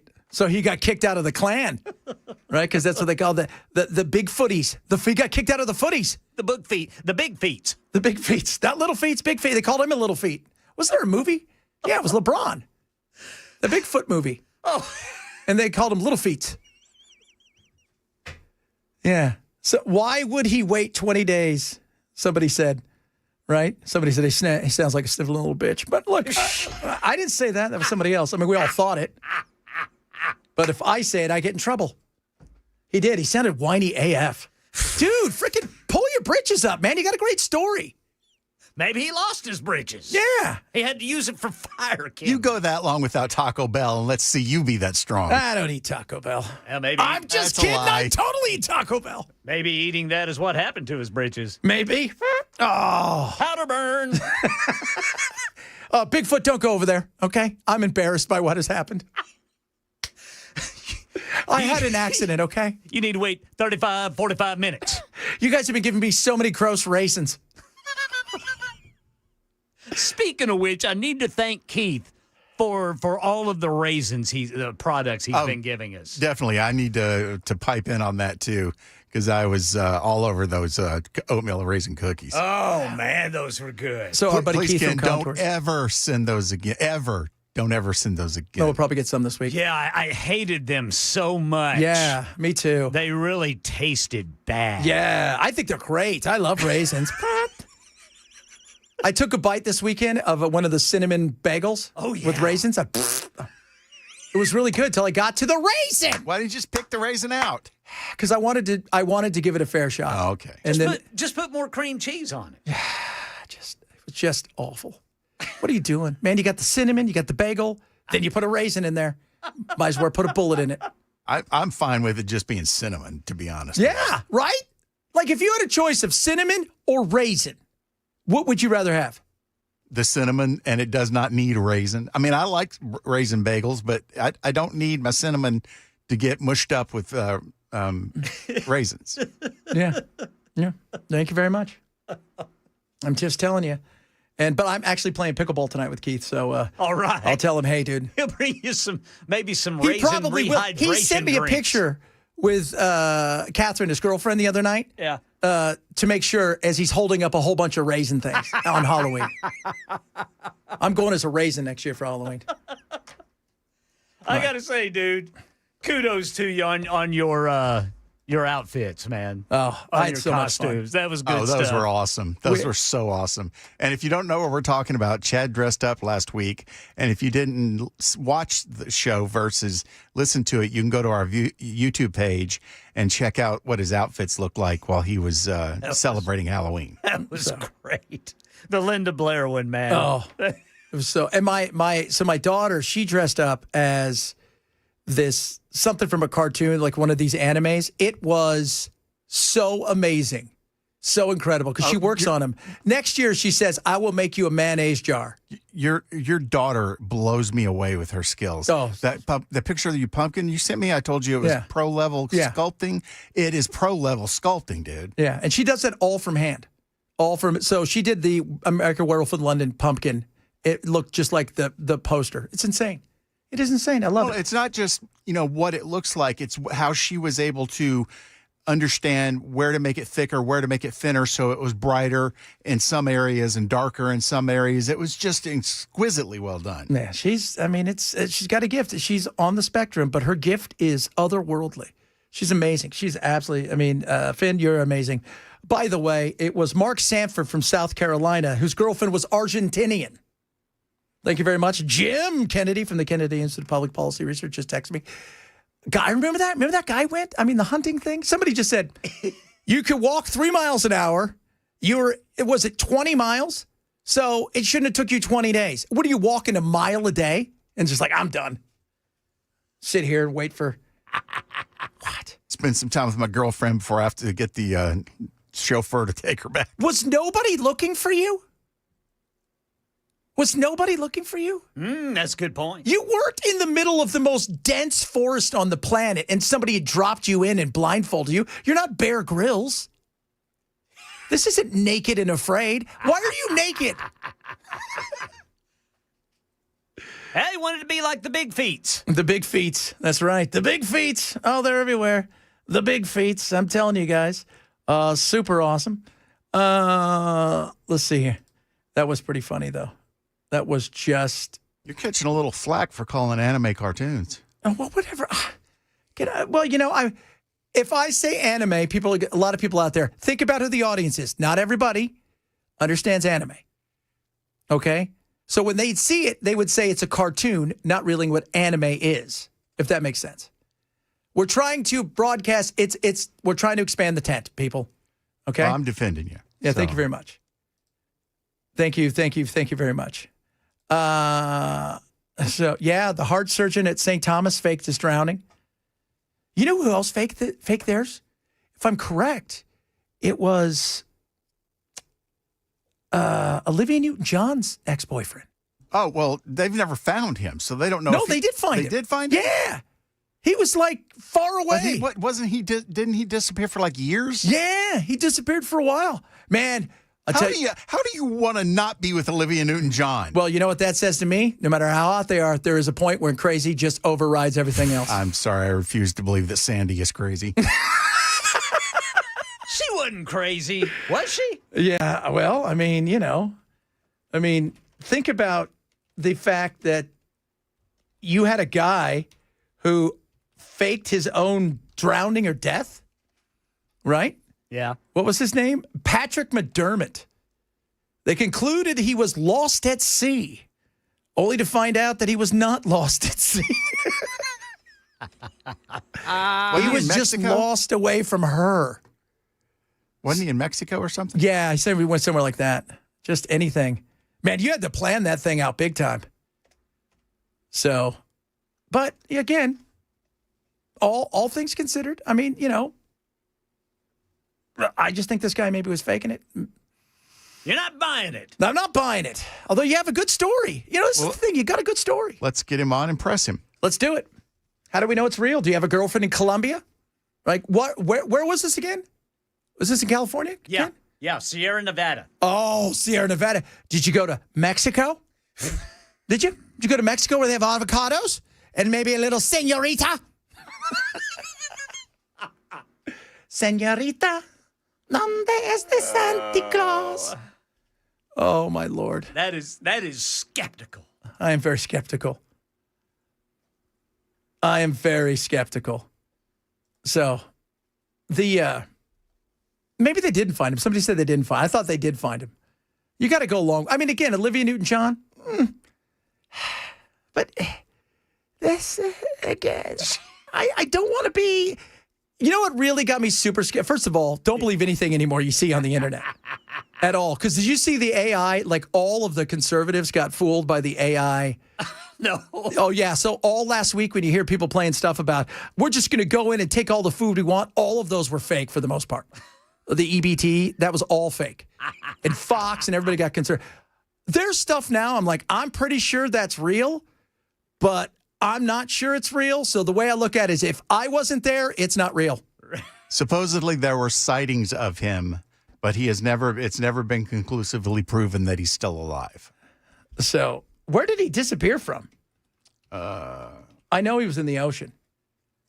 And he was an actor too. What year was this? 2005? Oh, okay. You know? So she still had some times.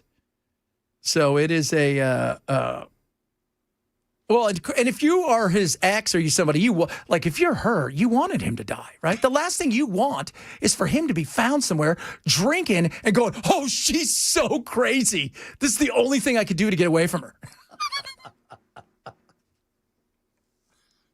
I'm sorry, I just don't, like I said, Sandy is not crazy.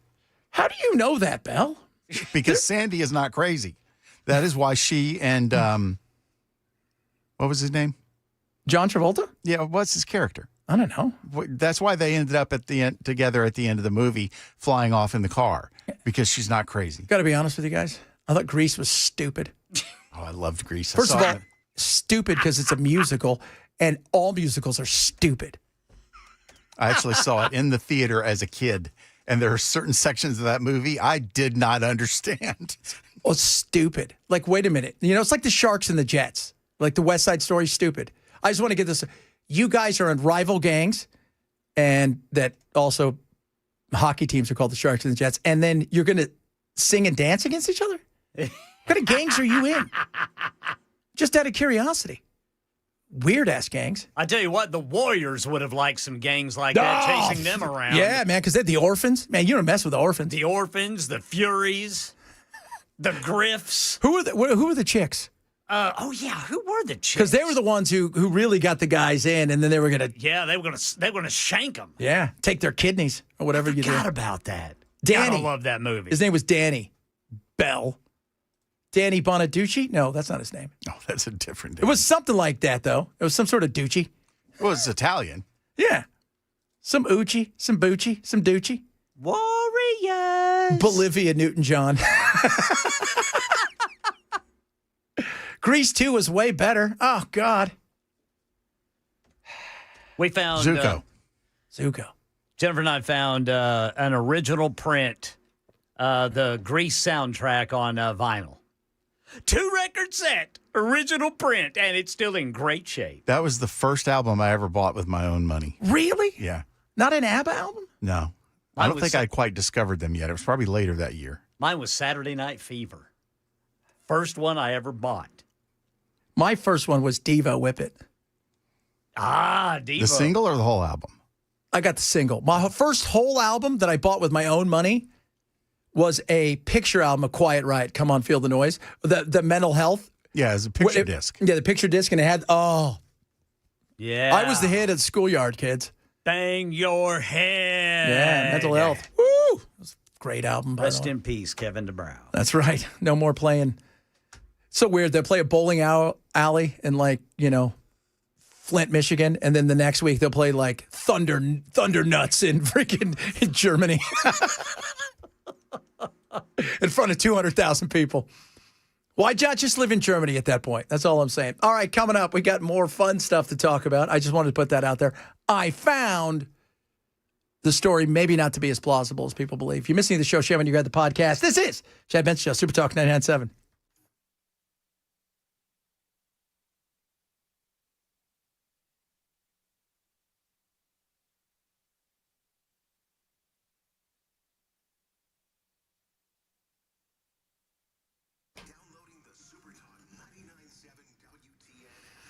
Oh, Prize Picks. Ready for you, my friends. All right, so check it out. Some good stuff going on in Prize Picks tonight. How about this? Do you think, and I'm telling you guys how to set a lineup, and again, this is about projected stats by players, not teams. Do you think Dak Prescott will have over 1.5 touchdowns, more or less? Do you think Giannis will have more than 24.5 points, more or less? That's a hybrid right there. You're going from one side to the other. You can pick. It doesn't matter. You can do same sports. You can go cross sports. It's awesome. When you pick 2 or more, you've set a lineup. When you play your first $5 lineup on Prize Picks, you get $50 instantly when you use my code Chad when you download the app of new lineups straight into your account. It's that simple.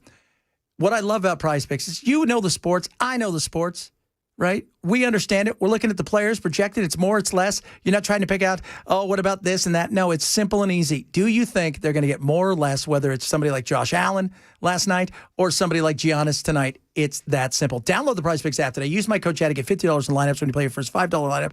It is America's #1 sports fantasy app. It is Prize Picks. Download the app. Use code Chad to get $50 in lineups and play your first $5 lineup. Prize Picks. It's good to be right. Must be 21 in Tennessee. Gambling problem. Call 1-800-889-9789.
Hold on, Bell. Put my damn thing somewhere. Here we go. Busy Bee. Settle down, people. We're having fun here at our show. Busy Bee is awesome, and I want to talk to you about what they're doing in November. So Busy Bee Heating and Cooling, big savings, big gratitude. If you got a clogged drain, don't wait. Get our $93 or free mainline opening special. That's right, baby. $93. If they don't open it, you pay nothing. Boom. Also, they're honoring our heroes. One veteran's going to have a 50-gallon water heater with an expansion tank and installation. Just send us a photo and uniform. Enter winner announced Veterans Day, November 11th. And if you're feeling festive, submit your favorite Thanksgiving recipe. You could win $2,000 off a new HVAC install. Runner-up gets $1,000. Winners announced Facebook Live on the 21st of this month. So if you got a clogged drain, don't wait. Get it. $93 or free mainline opening special. $93 offer valid. Single-family homes only. Call 775-7833, 775-7833, or visit busybhvac.com. Busy Bee Plumbing, Heating, Cooling, where comfort meets care. All right, drivers, starting to see backups going both directions now. 24 east and westbound through Jolton, where that overturned semi is actually blocking the right lane of 24 westbound just past Whites Creek Pike. And over here on the East Loop downtown going westbound, we've got a crash there at Shelby Avenue. And the Trump administration has informed the courts it will release emergency funds to support SNAP, but we'll tell you what that's going to look like coming up at 2:30 on Super Talk 99.7 WTN. I was going to call Knucklehead because it was mental health, not come on, feel the noise. But, you know, whatever. I already said that. Mental health. Yeah, I said that because it had the face thing on it. Right? But the reason I got into mental health wasn't the song that everybody got after. Mental. Yeah, metal health. Yeah, but that wasn't the reason that, like, everybody, come on, feel the noise was it. Although, who was the original band that did that? Slade.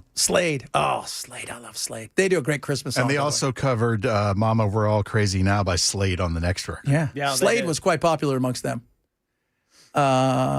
So A lot of people are chiming in on their first album. Eagles, Hotel California, Woo, Boston. That's a good one. Ace of Base. Ace of Base. Yeah. ABBA wannabes. Did you see the sign? Well, you open up your eyes. I saw the sign. By the way, and several people chiming in about how stupid musicals are because they're stupid. They're always stupid. But if you want to watch the worst, best television show in the history of mankind, it's not even close. It's not, I mean, there is nothing close to Cop Rock. Go watch Cop Rock. You will come back to me and go, you can see it on YouTube. I think they have all 6 of the episodes. The greatest, worst show in the history of television. Not even close. Not even close. That was Melrose Place. No, man. Imagine, was it like NCIS or imagine SVU, one of these ones, these cop things. And then in the middle of it, like the big rape case or sexual assault case or murder case, somebody breaks out in song and dance. And all of them are perfect dancers. Oh, yeah. They just know how to do it. Because you know what? The judge knew that the people sitting in the jury were going to be great at this. And the guy's like, I find him not guilty. Well, they knew how to time manage, so they spared some of that first 48 hours to be able to sing and dance. You're going to be put to death.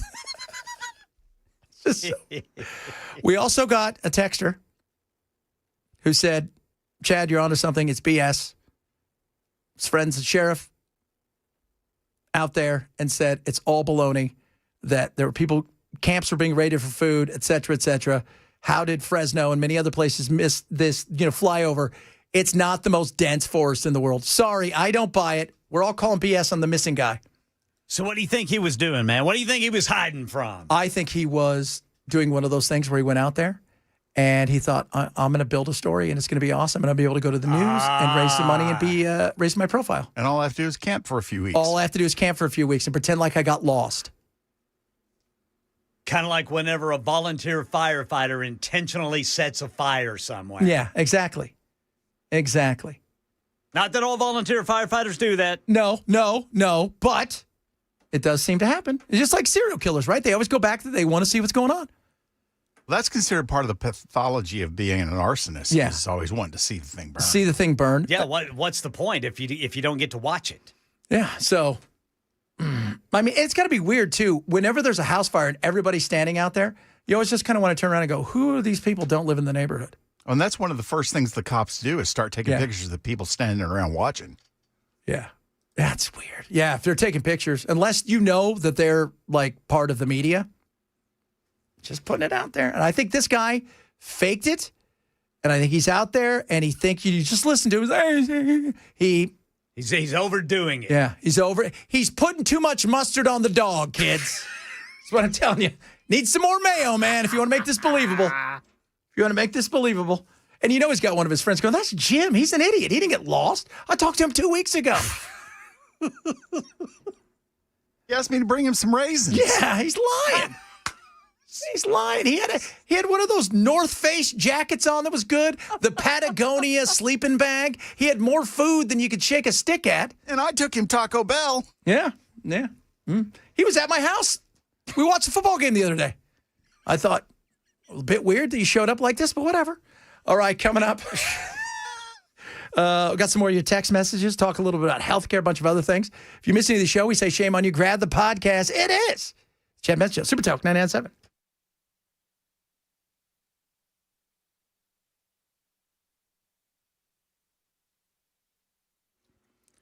.2:30 on the dot. I'm Ken Weaver with your top stories. Got the full forecast coming up in 5 minutes. The Trump administration has informed the courts it will release emergency funds to support SNAP, but with only about half of the amount needed to cover a full month. So recipients are going to receive reduced benefits. And then the timing could be weeks before states actually have the necessary adjustments in order to distribute that money. Meanwhile, open enrollment for Obamacare started this weekend. Premiums have already skyrocketed for many. Beth Dreyer is an ACA recipient in Virginia who claims her premium next year will be 5 times more expensive. Says she's not happy with both sides in Congress. Republicans just don't care. And the Democrats, even if they do care, they're just not making the right moves in the right ways to get things back on track at this time. She says she's currently paying just under $80 a month for both health care and dental care this year. Next year, she says, the same plan would be over $420 a month for her. Here in Nashville, a 16-year-old student at James Lawson High School arrested this morning after police say he brought a stolen pistol into the building. Security detected the weapon as he passed through the Evolve screening system. Officers say they later found an extended magazine and loose rounds in his backpack. The teen is charged with bringing a gun into school, property, and juvenile weapon possession. Sesame Street has another new home. ABC's Sherry Preston says it's been relocated to. The new season of Sesame Street debuts next week. And while the theme song will be the same, the format might be a little different thanks to a new partner, Netflix. The main story at the top of the show will be 11 minutes long instead of 9, better to connect with kids, the creators say. The show could also break the fourth wall and talk straight to children with characters telling their feelings or asking for advice. Because Netflix has such a global audience, the new season will be streamed in 30 different languages. Sherry Preston, ABC News. That's the latest news. Weather's next. I'm Ken Weaver, WTN News.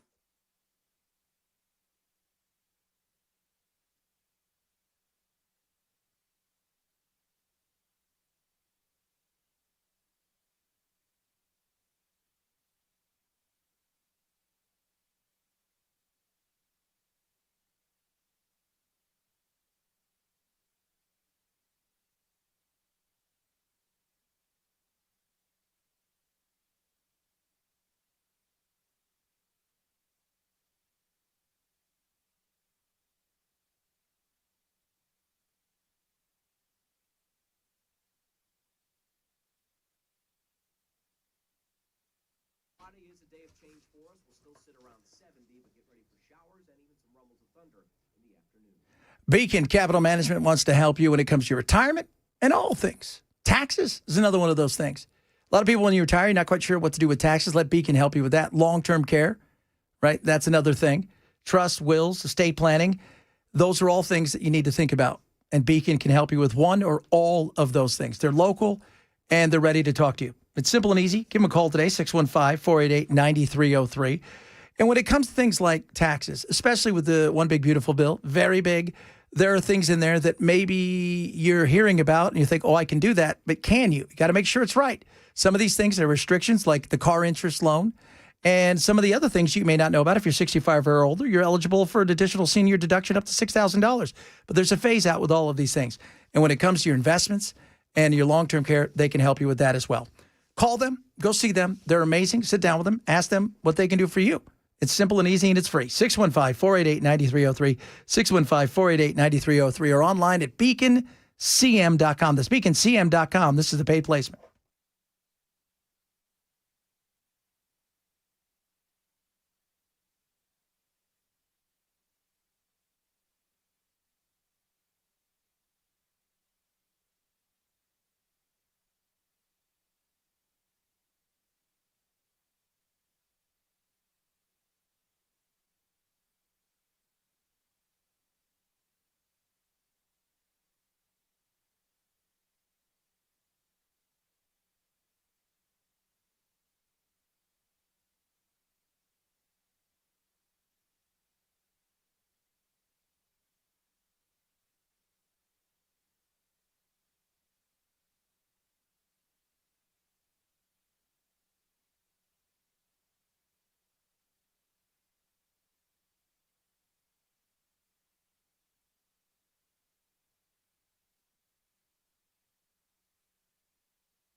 All right, guys. Talk to you about gold, why gold's important. My friends over at Birch Gold. Let me tell you something. They're celebrating, first of all, Veterans Day by offering exclusive opportunity for anyone who is thinking about investing in gold. That includes not only honoring our American history and heroes, but picking yourself up as a little something free. Every time you invest, so you go and you purchase gold, $5,000 every time, you're going to get a free patriotic silver round commemorating the Gadsden American flag. If you're a veteran and you're active duty as well, it's up to you. Either of those, Birch is going to waive custodial fees for the first year investments, any amount for those who qualify. And if you've thought about gold in the past, it's a great time. Gold's been up, anywhere between 50 and 60% all year. The dollar's not been strong. We still have some issues, including the potential of the AI bubble, things like that. So it's just a great way to protect yourself. A+ rated by the Better Business Bureau. Tens of thousands satisfied customers. I'm one of them. They're going to treat you amazing. Text the word Benson right now to 989898 for Birch Gold. They're going to get you out all the information for you to decide what's right for you and just take a look. Maybe it's just information you need because you're not quite sure, but hey, diversification is smart, so why not take a look at it? It's Birch Gold. Text the word Benson now to 989898 today. Bow, bow, bow, bow, bow. Hey, Ken and I were just talking during the break. Yeah? So Sesame Street earns about $300 million a year, and now they have a Netflix deal, but they're still crying about not getting government subsidies. Like I told one of the texters, they should F all the way off. Now, let me ask you this. Did they get subsidies or did just the NPR and PBS get subsidies and then they bought essentially the partnership with them? My understanding is they were getting subsidies. Really? How are they? Dude, I can come up with a puppet. But you didn't. But I will. Now Okay. I'm going to. I didn't know that. God, there's so many things I'm coming up with. How much do you think the Netflix deal is worth? I would say on the conservative side, maybe $100 million. Oh, I think it's worth a lot more than that.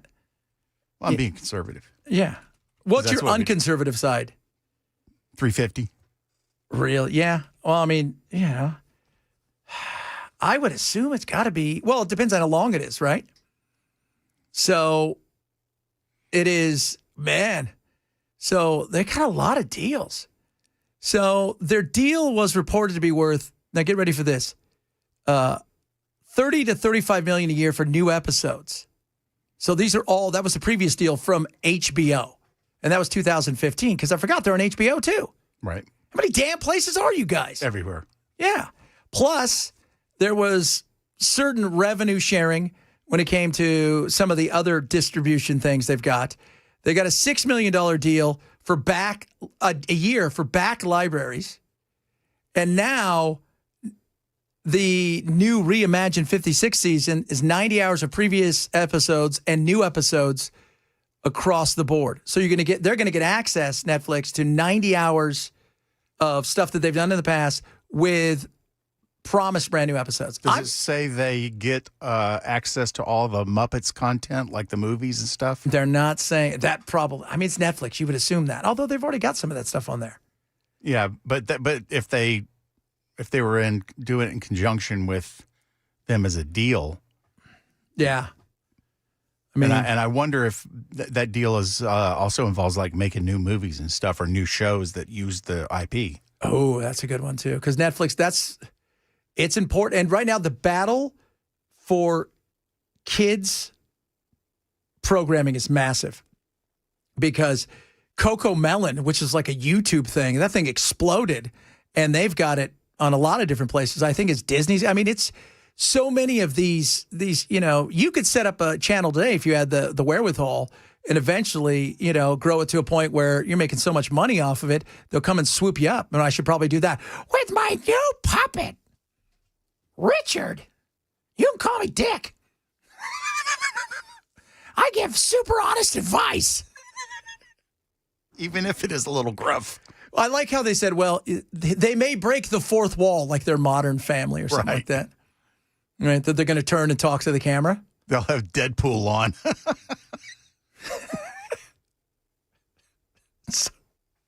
Oh, goodness me. This is Mr. interesting. Poole, why is your suit red? That's so people don't see me bleed, honey. Yeah, because I can lose my limbs and they can grow back, much like an axolotl. which is an amazing animal. If you have a chance to get an axolotl, they're very cool. You know, the interesting, what I did like about the fact, though, and this is super smart, they're going to put it in all these languages. Oh, yeah, absolutely. Yeah. And you know who was doing that for a long time? Mr. Beast. Mr. Beast started doing that years ago. He realized, okay, I've only got so many people that can watch my stuff that will totally understand it. They'll watch it in other places, and a lot of them will kind of understand it. But if I go and I hire in their countries some of the biggest actors to do the voices, this will be huge. And that's what he's done. And then he went and helped give people vision and build wells in Africa, and everybody hates him. Which I always thought was weird. Well, and now if you want to translate stuff, you can get AI to translate it for you as you're developing, as you're editing it. Yeah. Well, but imagine, like, he went, I think it was Mexico, where he got two of their biggest stars to voice stuff. I think did the same thing in India, which is, again, huge. Huge, huge, huge. Right track, wrong track. Don't get mad at me. I'm going to give you the full numbers here in a second. Everybody's going to be like, why do you play stuff from ABC News? They hate everybody. A majority of Americans think that the country is headed in the wrong direction. About 2/3 say the U.S. is pretty seriously off on the wrong track, while just under a third believe things are moving in the right direction. And when it comes to President Trump's handling of key issues, our poll found that Americans are giving him low marks. Majorities disapprove on how he's managing nearly every area tested, everything from tariffs and the economy to foreign relations and immigration. Now, the immigration, his high marks are the way he's handled the border. The way that people are seeing immigration and the raids, I think people are uncomfortable with. You know what? This is the unintended consequences of those raids. And I think people feel very frustrated by that. But alas, this is you voted for this. Now, he said he was going to get the worst first, but the worst first is hard to get when the cities fight you at every turn they possibly can. So you go and you find other places. And he says we need to do more. Now, I will tell you this right now. Don't listen to what the Republicans say. Don't listen to what the Democrats say. Because they're both going to be skewing. Doesn't matter. Trump could come over and you could have voted for him. He could punch you in the throat and you'd be like, thank you, sir. Okay. And the Democrats, they could come over. He could save your kids from a fire and you could be like, you should have let him. Right? I don't want any help from you. Independents are the things that matter. Independents get you across the board, and from point A to point B and across that collect $200. Boom. They get you there in the monopoly world of politics. 30% approval rating. That's right there that matters. Now, where do these polls come from? I've put polls together from Gallup, Washington Post, ABC News, Ipsos, YouGov.poll, I always forget the name of this silly one. It's like it's more of a conservative poll. But again, I throw out Republicans and independents. I don't care about, Republicans and Democrats. I care about independents only because they're the ones who voted to get Trump over the line and if some of them crossed over, they were Democrats mostly, and some of them, they vote left and right, and they've moved over. And they're looking at this. So throw out those numbers, right? Because they're two extremes, and both of them are going to go to the opposite. If Trump made everybody a billionaire today who was a Democrat, they would hate him. And if Trump bankrupted everybody who's Republican, they would still love him in a lot of ways. So you take out the extremes. You got to do that. And just look at the independent numbers. And if you think about it, go look at every poll that's out there. Real Clear Politics has a bunch of polls. Then you weight them and you average them and then throw out the far extremes. People are feeling frustrated. And a lot of it has to do with the economy. I think they thought that the economy would be better. Some of you, you're going to tell me every single day it's the greatest economy in the world. Some of you, you're honest and you think, I got a bit of a struggle right now. Healthcare being one of them. Healthcare is a big struggle. And the Democrats, this is your mess. Republicans, you say you want to clean it up. Both of you need to figure out exactly how you go and do this. Marjorie Taylor Greene. Me too. I'm waiting for the plan. I haven't seen it yet. That's been a lot of my angst. So a lot of the things I say are against my own party, but they're mainly my frustrations in Congress. I believe that Congress should be solving a lot of these problems. However, Congress is not solving these problems. And I have Republican leadership. You know, looking at Obamacare, it was passed in 2010. It went into place in 2014, and premiums have skyrocketed ever since. It was good for some that couldn't afford health insurance or couldn't get health insurance. But for the middle class, small business owners, people that had to buy their own insurance, it has crushed them. It has. And we've been talking about it today. Several of you have chimed in and said, it's $2,500 a month. Small business owner, can't afford it. Some of you have said the same thing. A lot of people are saying, I'm rolling the dice because I feel I'm healthy enough and we'll be fine.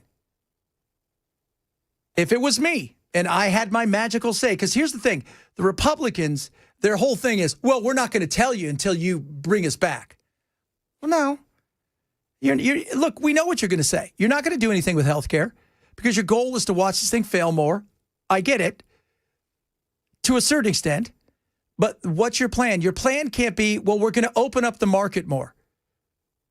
And we're going to let it so there's your plan can't be competition. Okay, well, what does that mean? What's competition mean? Well, they can go across state lines. They can already do that. Nobody does. And why is that? Regulation. Now, if you want to cut the regulation and tell everybody, hey, states, it's now federal, which we know what a nightmare that becomes. You can't run your own health care because we need one size fits all so there can be competition. I think states would have serious issues with that. That's why no states have decided to sell across state lines because, you know, Tennessee is a different governing body when it comes to what's going on here compared to if I wanted to shop in Mississippi or I wanted to shop, you know, so that's going to be an issue right there. You know what most people want, though, especially young, healthy people? I'll pay cash. Give me the, oh, my God, things have gone so wrong. $50,000 deductible, just in case things went sideways. You fall into a volcano. Yeah, fall into a volcano. All that's left is your head, right? Like, what's this going to cost me to fix? Support. Yeah. That's what people want. They want a catastrophic, sweet mother of God. Okay, if it costs me $50,000, you know, because somebody got sick, I can afford to pay that off at some point in time. And you know, you pay your premium. You don't get anything. There's no bells and whistles. It's the you got hit by a bus one. Okay? And then go to concierge medicine or medicine on demand or whatever they want to call it, which is you pay monthly for a doctor, like a subscription based. You can go see that doctor and all the things, whether it's an MRI or whether it is a, you know, X-ray, you're paying their freight for that as far as what their cost is. But if it's something catastrophic, well, then you've got that backup. That's what most people look and say, okay, I'd like to have that. I'd like to have something like that.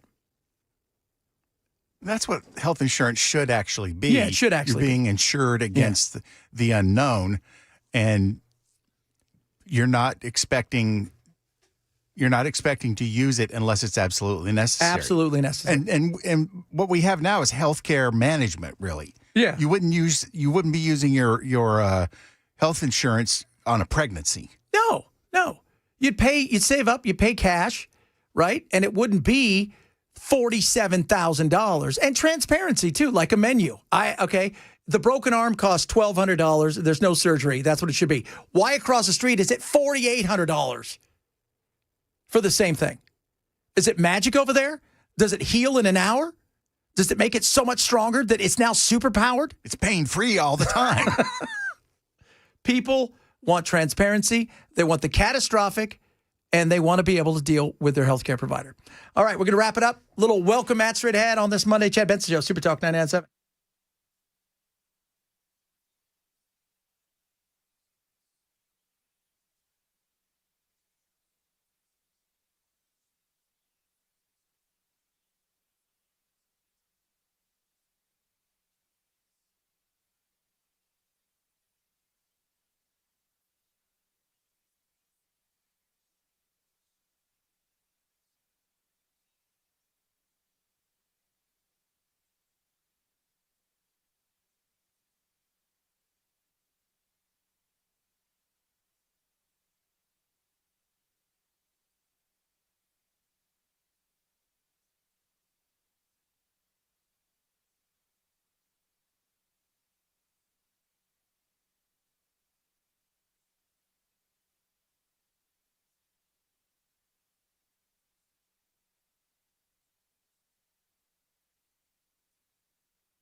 Ken with a win this weekend. I have a feeling it's going to be interesting. Have you seen Jackson moping around there, young man? Brother Jackson, he's not in a bad mood at all. He came in and congratulated me, and we're getting ready to do the show. Brother Jackson is a master trash talker. He is. So he'll come back with something. Well, you know what he's not coming back with? A win. Ah! Yikes! Right in the grundle. I just told Weaver. We just compared notes. Yeah. Because, I went over to watch Georgia and Tennessee, and Weaver went over to watch Oklahoma and Tennessee. And we both were like, man, that is one of the loudest football that is one of the loudest environments you'll ever experience. I said, yeah, Ken, but they get real quiet at the end. I don't understand why. Yeah, I don't understand why either. It has something to do with the fact that they got the big L hung on them. Oh, is that it? Yeah. See, they got that's good tricked analysis. and treated. That's good analysis. That's right. I don't like those uniforms. It's just too Halloween-y. I don't know. Everybody has a blackout or a whiteout night. I get it. I've seen Georgia's. We don't do that anymore because we kept losing. The black jerseys. Yeah. I love the black jerseys. Yeah. Well, we keep losing. I mean, the fans do it, but those blackout. I mean, you just look like a demented pumpkin. There's nothing wrong with a demented pumpkin. It didn't work though this time. No, it did not. It did not. But they love the dark mode over there. Yeah. And it was, they got the crazy, the Rocky Top where it's just the woman kind of singing. It's just very kind of dark with a little bit of echo. And what we should do is if I had actually worried about producing the show today, I would have done this. You take that song, which is kind of slow. It's a slow build. Yeah. And you intersperse the call from the Oklahoma radio announcers into intersperse that with the dark mode Rocky Top. Wish I was an old Rocky Top. Mateer back for the pass. It's a touchdown. Out in the Tennessee hills. Tennessee's not going to come back tonight. Oh, that would have been good. That would have been good. Most of the people want to know if he was going to be, getting on Jackson. The other people today wanted to know what was up with the kicker from Oklahoma who seemed to be wearing Daisy Dukes. Yeah, you know what? I agree with, were you watching? I agree with Herb Street. Herb Street gave him hell, which rightfully so. Yeah. Those are not football pants, and they need to be treated as such. Yeah. But here's the deal. You keep making 55-yarders, you can wear what the hell you want. You can wear panties for all I care. He could wear a male G-strap for all I care. I got news for you guys. If it was up to the kickers, they wouldn't wear pads at all because they don't want to tackle anybody. They want to be as loose as possible when they hit that ball. By the way, did you see that guy yesterday, Little, from 68-yarder? And it hit the net. 68-yarder. Wow. Where was that? That was in was it at Vegas. Elevation? It was in Vegas. No, that's not a lot. I mean, that's a little but it's indoors. So and he hit that 70-yarder. That's insane. He is a guy that has said, it used to be if you were anywhere near the logo kicking, you're like, holy mother of God. These guys are kicking it from the 40 on their side. Oh, yeah. It's insane. And now that guy's half naked on your team. Well, that Oklahoma kicker during the pregame warm-ups, he was hitting from 60 yards. Yeah, there you go. And with a G-string. And with a G-string. It's amazing what that 9 inches of fabric will do from the kneecap to where he was wearing it. It's like, kneecap. Oh, that's a football uniform. That's a football player right there. Look at that guy. And you know Go what? up 8 inches. Like, whoa. That Every guy, high school kicker right now goes, that looks pretty cool. I'm going to go do that. I'm going to pull it up. Yeah, of course. They all do they stuff look like that. a pansy. Pansy, I say. What do you got on the show today besides making fun of Jackson? We're going to try to hold off on that for a moment. Well, obviously, government shutdown continues. Trump on 60 Minutes. And I have Heidi Campbell has apparently got information that no one else has because she has said that Donald Trump raped kids. She said it on our public media forum. And I want to know, is there no depth that the Democrats will not go to? Maybe. We'll find out. We'll find out. Matt, straight ahead. You guys have a good one. Let's do it tomorrow.